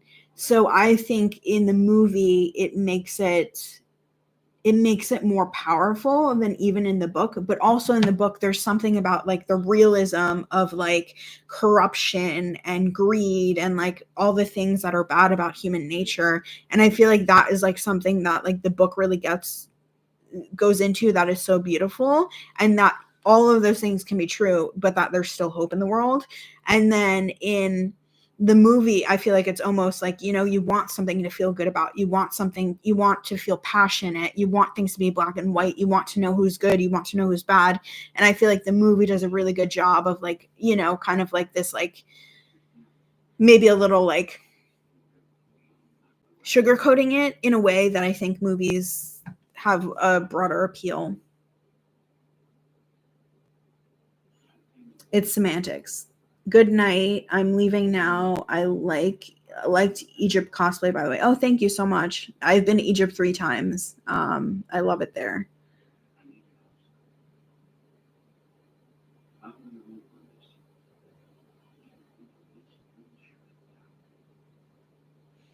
Yeah, actually, the Greek goddess costume and the Egyptian Cleopatra are the same costume, but just differently set up. Because in the bag of the Cleopatra costume, actually, it was missing the costume, which, Party City is a bit of like a chaotic zone. So I just was like, I could just double down on this and do both of them. Actually, so I'm not going to show you, but right now on my couch, I have like all of the costumes because I'm going to put them away, and I didn't put them away yet. I just organized the costumes and took them out of their bags. And like the props, I'm going to put away the props and like the wigs and stuff. But it is such a mess because also I have the bags, I have to throw them out. So yeah, over here, it's like such a big mess. One of those, I commented that I'll be your gladiator. Oh, I think I actually saw that. Have a good night.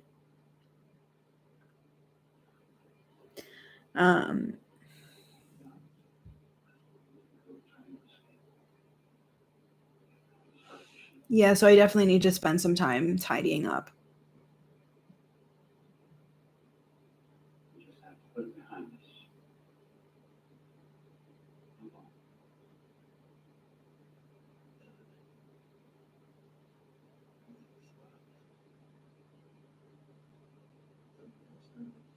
I try not to comment to bother you, but sometimes I gotta say something.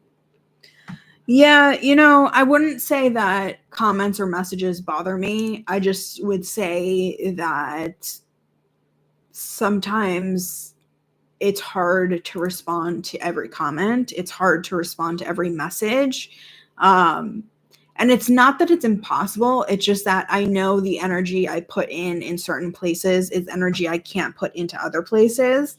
So like managing my energy is really like something I am trying to get better at every day. And sometimes I do have to be intentional about preserving my energy so that I do get to the things that are really going to make a difference for someone. Raven, you asked what cosplays are planned. Uh, I don't know if you saw my Instagram. I have like all the ones I got from my Party City Hall in my stories. It probably still is available if you want to go check them out.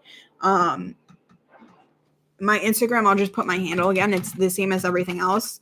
And it's in my stories. Also, I'm doing an Ask Me Anything today. So if you want to ask me a question, feel free to do that in the Ask Me Anything. I'll get to them maybe later tonight and tomorrow. Sometimes I have been known to answer weeks later. I just save the prompt and then go back to it. But Wednesdays and weekends are when I do Ask Me Anythings. I did your Wonder Woman is a wardrobe malfunction waiting to happen. Oh, yes. I would not. So the Wonder Woman one is from probably like a decade ago. So it's way too tight because I've gained a lot of weight.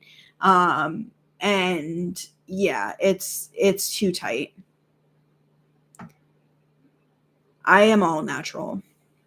Weird way to say it, but unfortunately, I just have gained a lot of weight.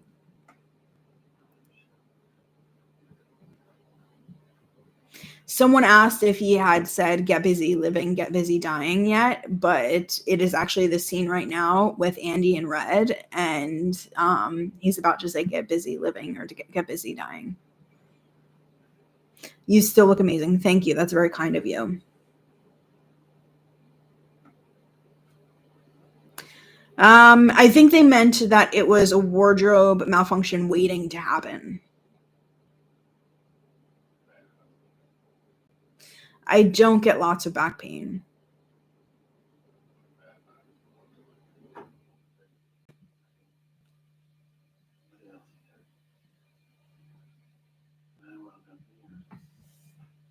Um, I think for anyone who has a larger chest, it's not that they get more back pain, it's that their back is stronger.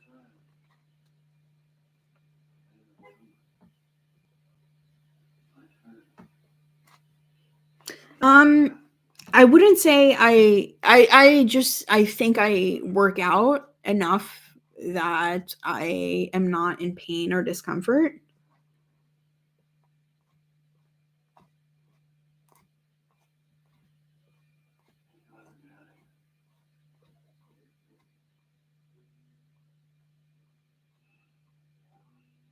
Sorry, one second. I am trying to readjust my eyes because we've been on for a while. So some of the stuff I'm reading, I'm like, what does that even mean? Because it's actually I'm squinting. It's hard to see. I saw you're an author. I write as well. Where can I check out your published works? Have you considered a reduction? I actually would prefer not to have any surgery in my life. Um, but I do consider, sometimes when I gain weight, I will go on a diet to lose weight, and that will make them smaller. Where you can get my books. So if you go to any of the links in my bios and you go to the one that says all my links, um, there's a section that says my books, and you will find my books there. The books that I've written, so I've written like 3 poetry books, one ebook that is a poetry thing about lucid dreams that saved my life, another ebook that is short stories, horror stories, and that is what my horror channel also, like, we use the stories from that for our first drop. um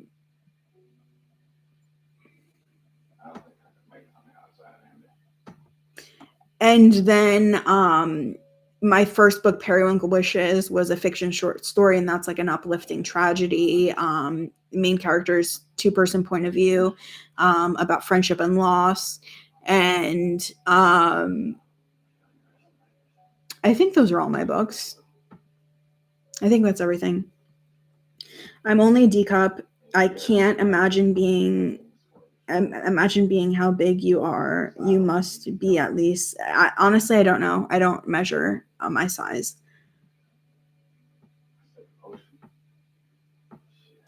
Yeah, my boutique is actually a different link. I haven't published any chapbooks. That's awesome. I'll have to check them out. The books, I mean. Thank you.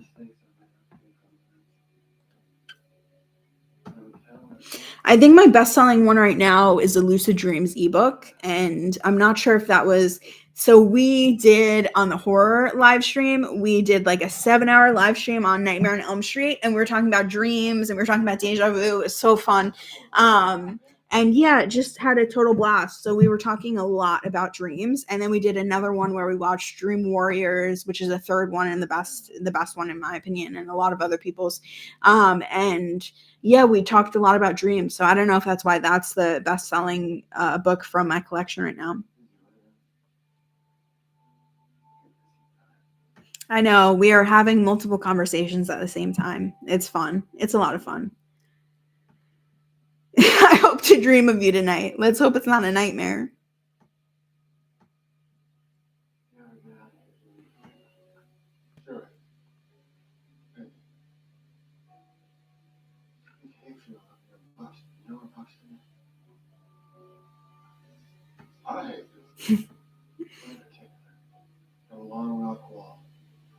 Oh, that's funny. Could never be. May I ask whether you've undertaken Julia Cameron's The Writer's Way workbook? Might you write morning pages?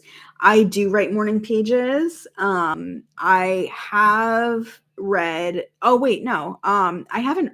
What's The Writer's Way? You mean The Artist's Way? I write morning pages. I do weekly artist dates on Fridays, and I have read The Artist's Way. I've done groups on The Artist's Way with friends, and yeah, I really love that book.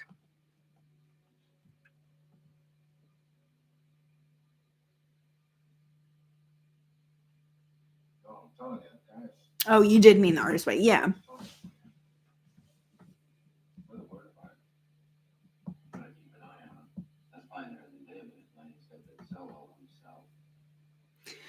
Maybe you'll be wearing your Freddy glove. You'll be in trouble. Yes, you will be in trouble.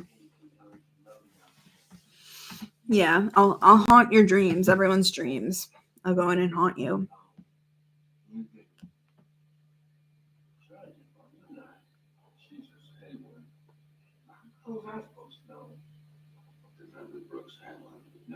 No thanks. That's funny.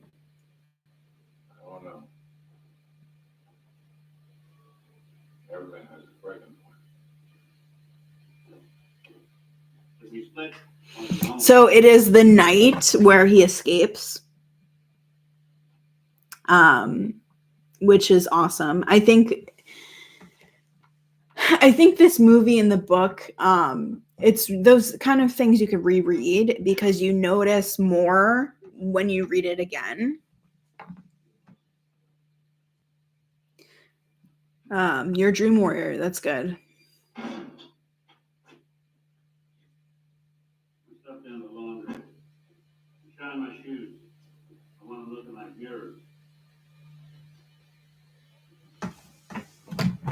I just need some water.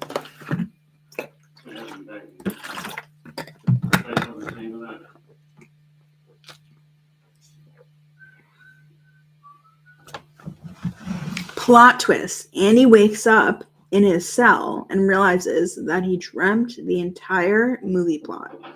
And it's only his second day in the prison.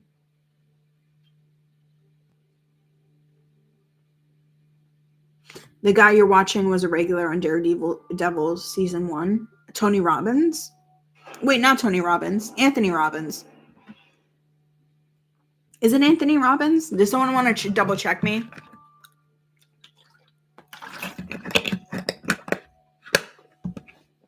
The Warden. Ooh, interesting. Speaking of dream-related movies, has anyone mentioned what dreams may come? No, what is that? Can you tell us about it? You could also like look it up and copy paste it. I just can't do it with my internet because I don't want to have you guys buffering. Daredevil Born Again. Isn't the guard also the voice of Mr. Krabs? You know, for some reason, I want to say yes. I feel like I read that somewhere. I can't remember his name.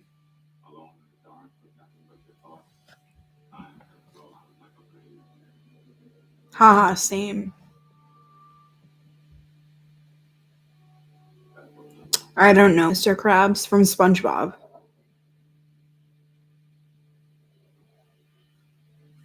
Bob Gutton, I think. Gutton. Does someone want to look this up? Is anyone on the internet have a tab open?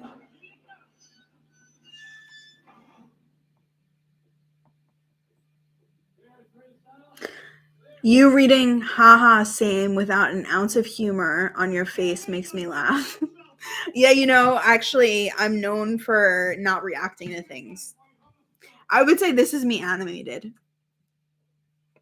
Don't make me come down there, I'll thump your skull for you.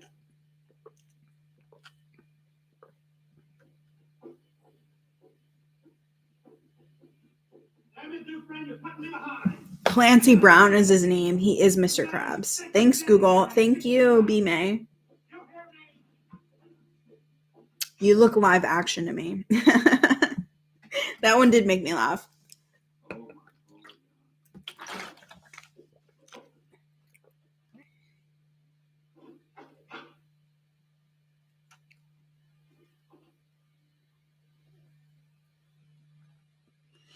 What dreams may come is Bangsy and Fantasy. A recently deceased man tries to rescue his wife's soul from hell.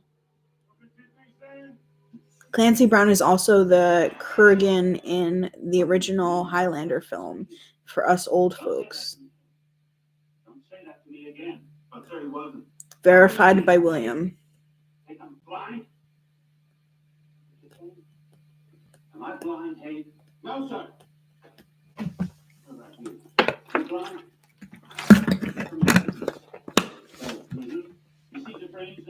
I'm 34. I never saw the original.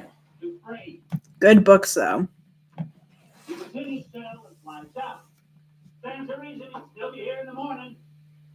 He was in Pet Sematary 2 as well. Wait, that's Outlander. Yes, sir.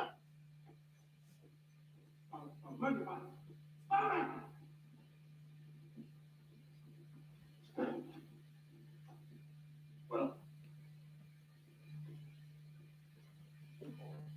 what? I see you through all the time. You're thick as thieves you are. He must have said something. So the warden is just about to discover the hole in the wall. Rocks on the windowsill and a cupcake on the wall.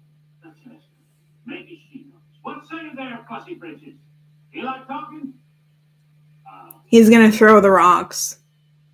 Clancy Brown played the bad guy in the short-lived but excellent HBO series Carnival 2. Highly recommended.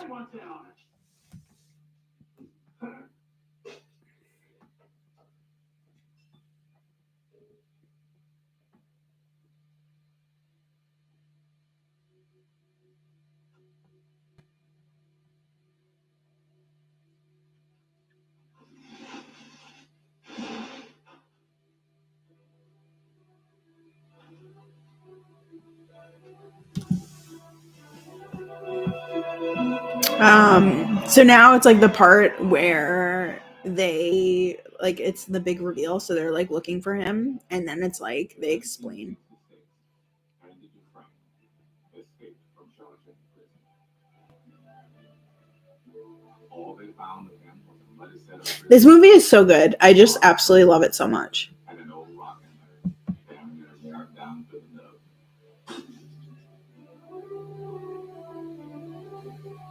I remember thinking it would take a man 600 years to tunnel through the wall with it. Old Andy did it in less than 20. I love this line about time and pressure.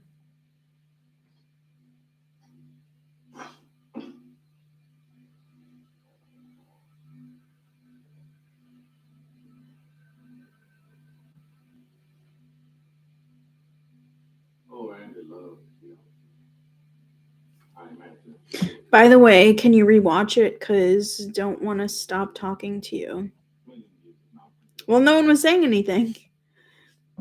Have you also seen The Green Mile? I always think of that movie as a companion film to this one. Oh, that's so interesting. Even though the plot is obviously very different. That's really interesting. Of course, I've seen The Green Mile.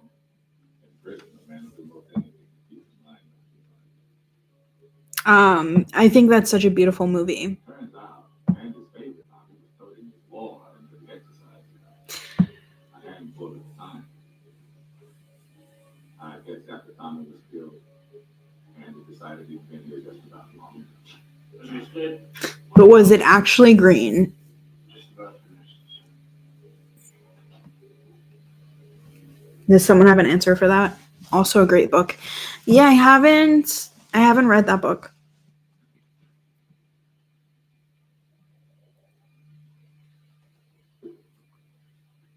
Yes, it was green. That's good. It's good to know.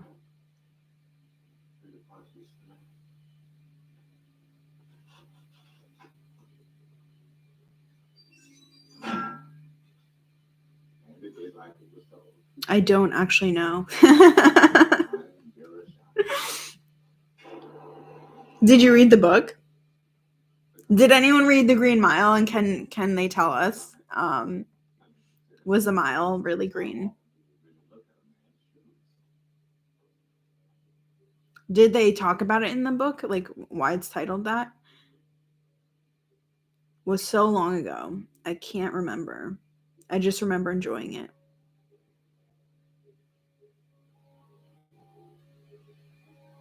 I did, but no memory.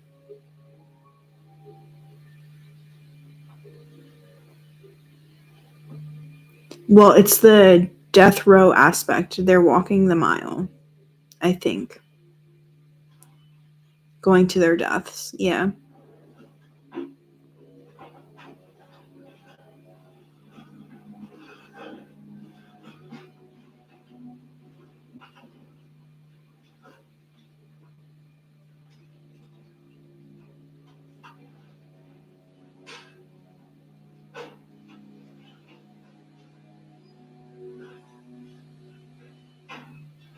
I'm just watching his escape.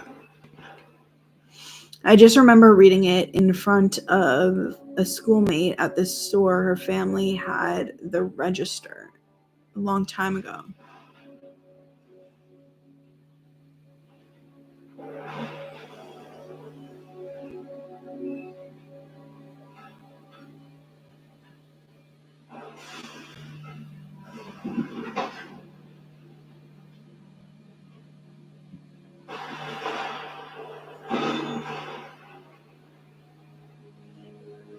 There's so much blue. Like the use of blue in this film is interesting.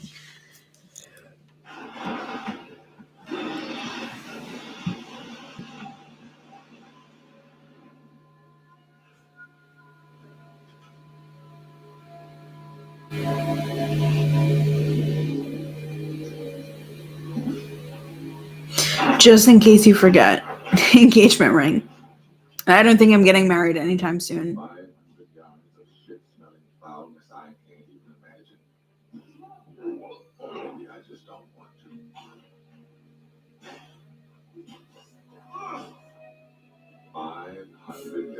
No need to wait for me. The length of 5 football fields, just shy of half a mile.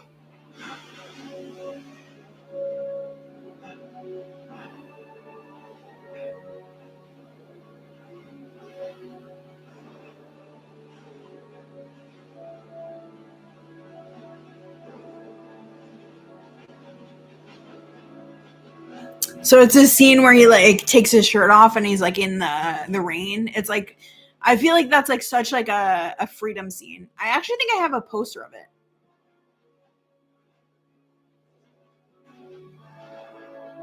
It's like so epic when he like goes like that. I did that one time in the rain, with obviously with my clothes on though. It was when I was watching the movie every day.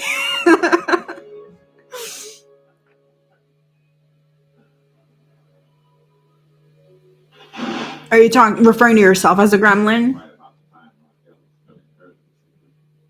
A man nobody ever laid eyes on before strolled into the main national bank. What do you mean literally every day? You think it's except on paper. May I help you?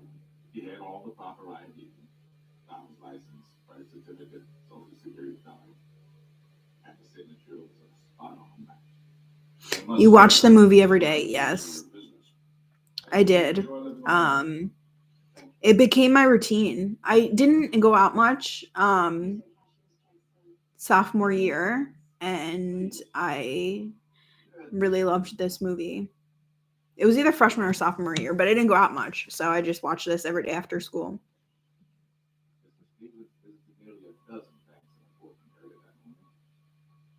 All told, he blew town with better than $370,000 Cold Mountain Pertinary Death Row, nicknamed the Green Mile for the color of the floors, linoleum.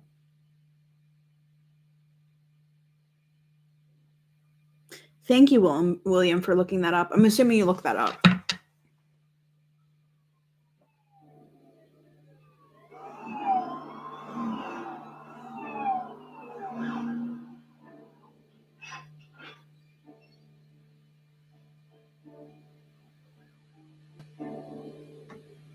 So the police are coming for him now.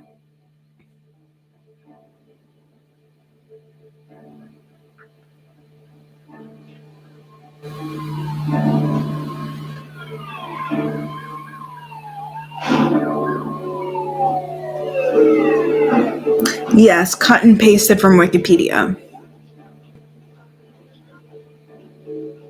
Iron Hadley, you have the right to remain silent. If you give up the right to remain silent, anything you say can and will be held against you in a court of law. I wasn't there to see it, but I hear Byron Hadley started sobbing like a little girl when they took him away.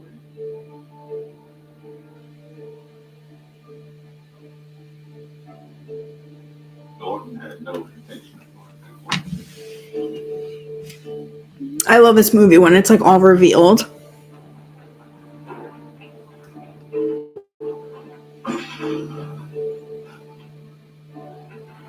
I think it's so powerful that so much of it is like connected.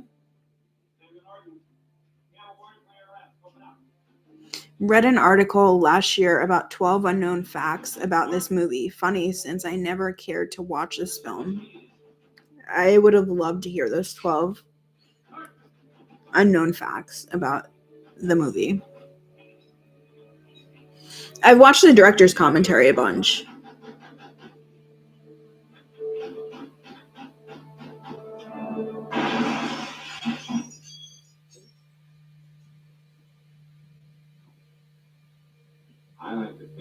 If you want to look it up and share some, I'm here to read it.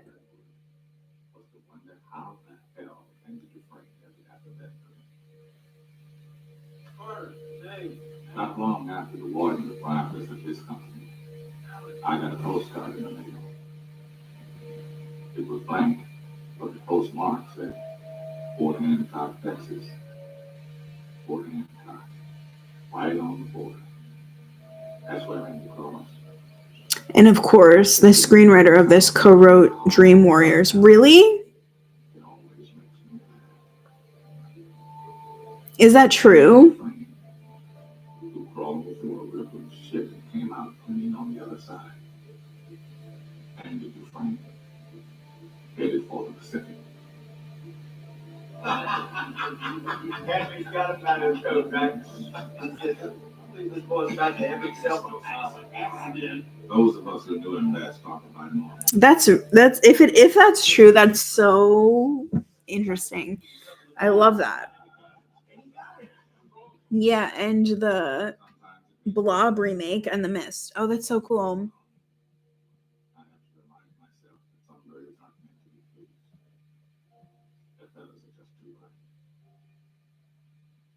And when they fly away, So now it's like Red's narration, and he's having this realization that Andy was never meant to be caged, which I think is so beautiful. And also, I feel like everything he has to believe about himself, he believes about Andy first. I guess I just Think he directed this and The Mist as well. Forget his name. I don't know if I remember the director's name. I watched the director's commentary though. But that was probably like 15 years ago.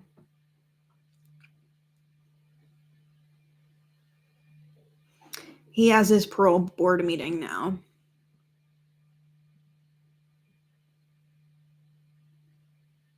Now let's avoid Redding. Final say you served 40 years of a life sentence. He served 40 years of a life sentence. well, now let me see. It's a long time. No, I don't have any idea what that means. Frank Darabont, the director. I know what you think it means. To me, it's just a made-up word. A politician's word. Young fellows like yourself that wear a suit and a tie, have a job. I love this idea about What do you really want? becoming more of yourself, Am I sorry for what I did? and how that is a form of freedom. But not a day goes by, I don't feel good. Not because I'm in here, because you think I should. Curious, maybe this is getting a little too deep, but what does freedom mean for everyone? Like the idea of freedom or hope. Like what is that? What does that mean to you?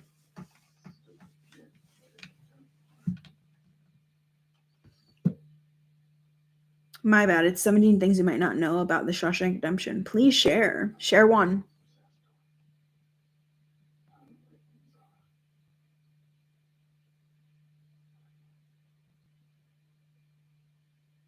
That kid's long gone. This old man is all this now. I gotta live with that. Debilitated. It's just a bullshit. I knew that next one. Katie's like, I knew that next one. What does that mean? What is it? Stop wasting my time. Because to tell you the truth, What did I know? I don't give a shit.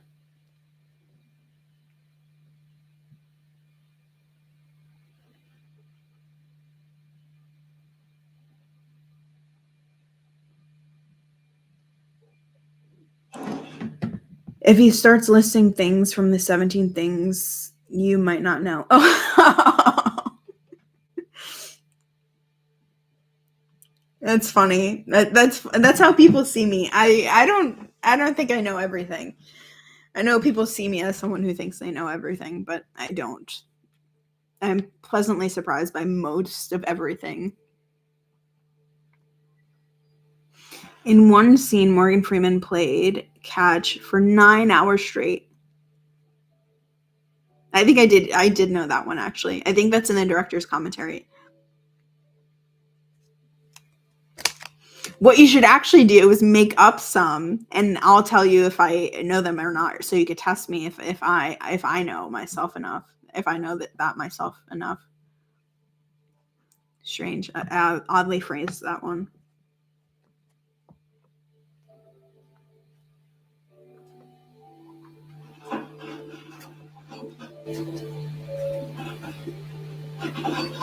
I also love the idea of like there being an initial trauma and it being reenacted in a certain way and it healing. Like it's like tying up loose ends. Like the idea of how some of the stuff Brooks says when he writes them a letter, and then Red says the same things, but instead of like no longer being here, he, seeks out freedom.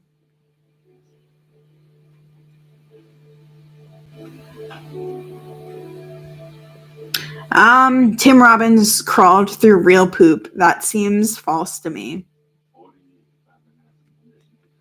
I also don't think Tim Robbins would do any of those scenes. I think a stunt double would. So also, yeah. Oh, it's true? That's a lie. No way I'm gonna make it on the outside.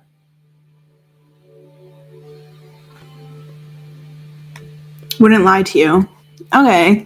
Then I believe it. All I do more is think of ways I didn't know that one. to make they send me back.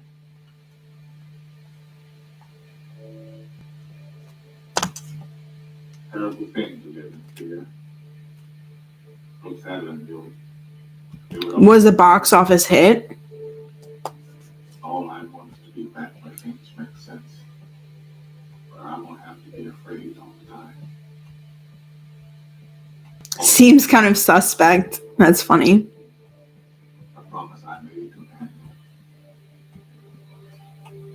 Maybe he lied.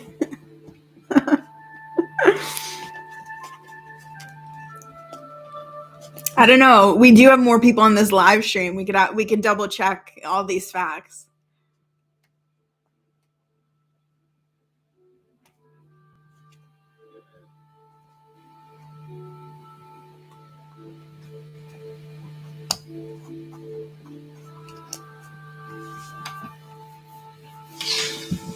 But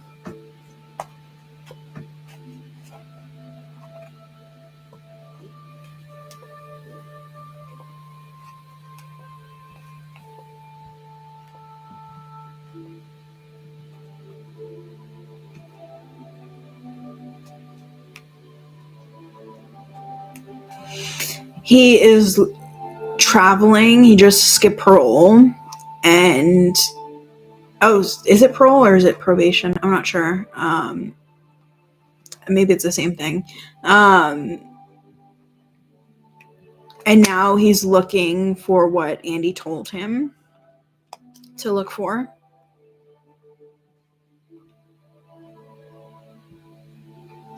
Which the field is just so beautiful. Like the cinematography is beautiful.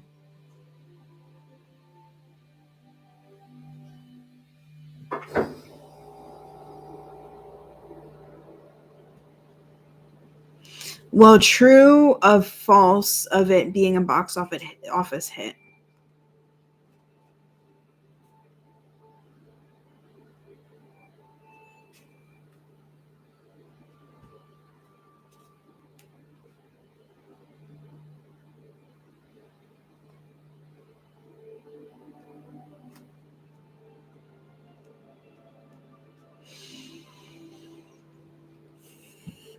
Parole is when a person is released from prison before their sentence ends.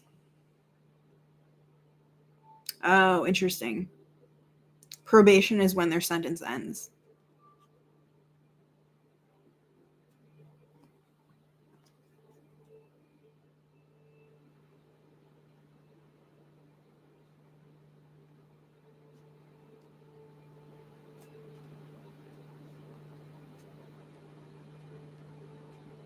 Thank you for that, William.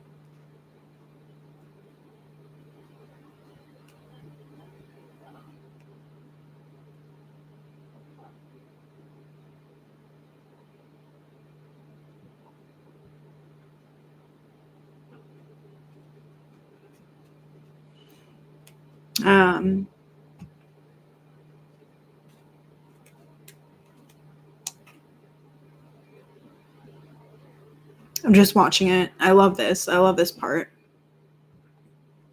When he finds what's hidden.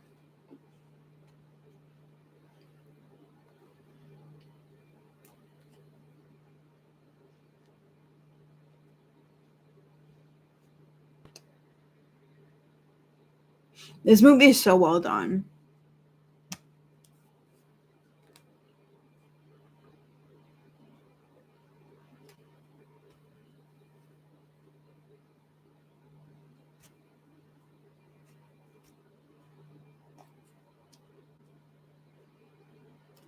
So he's opening the letter.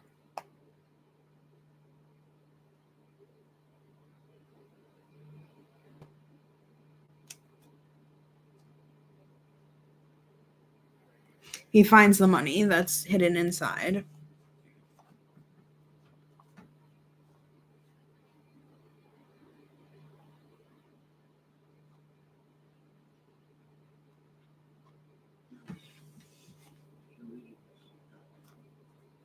Now it's Andy's narration of the letter, the voiceover.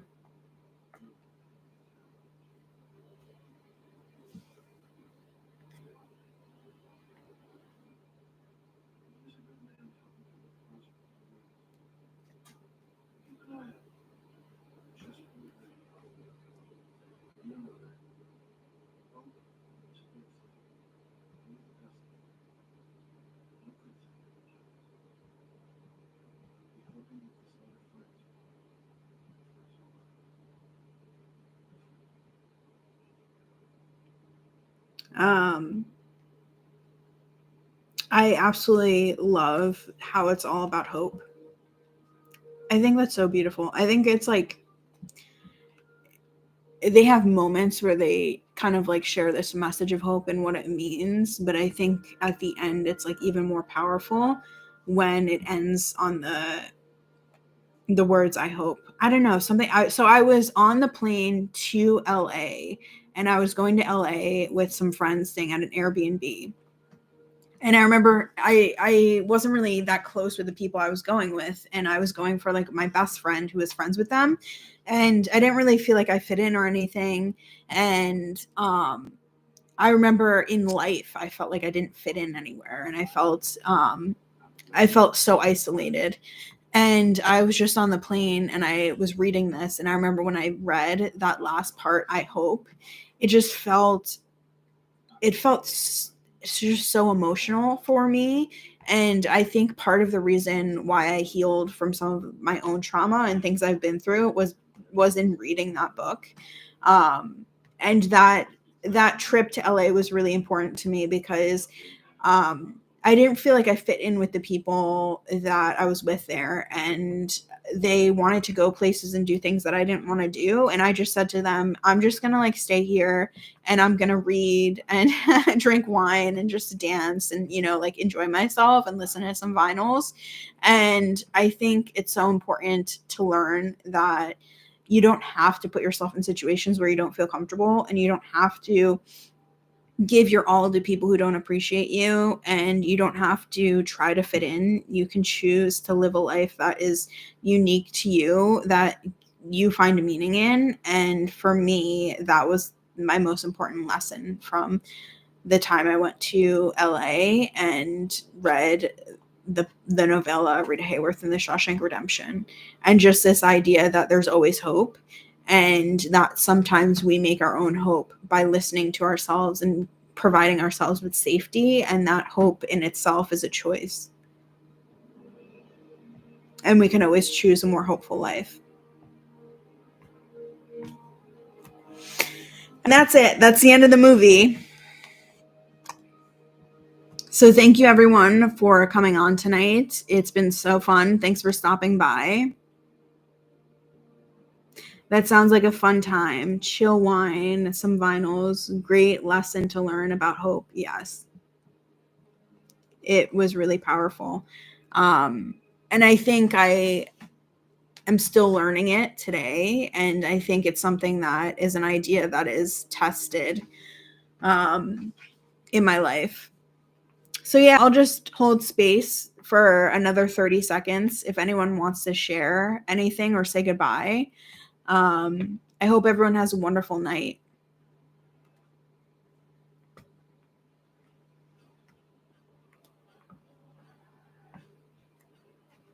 Thanks for stopping by, everyone.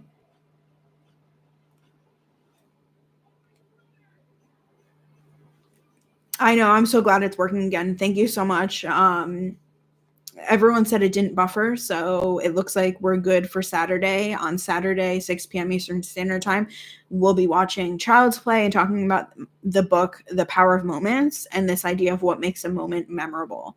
I'm really excited to do like two things there and really like hear some of like the things in your life that have been memorable for you and what has made them memorable. So yeah, I really can't wait to share that space with you guys on Saturday.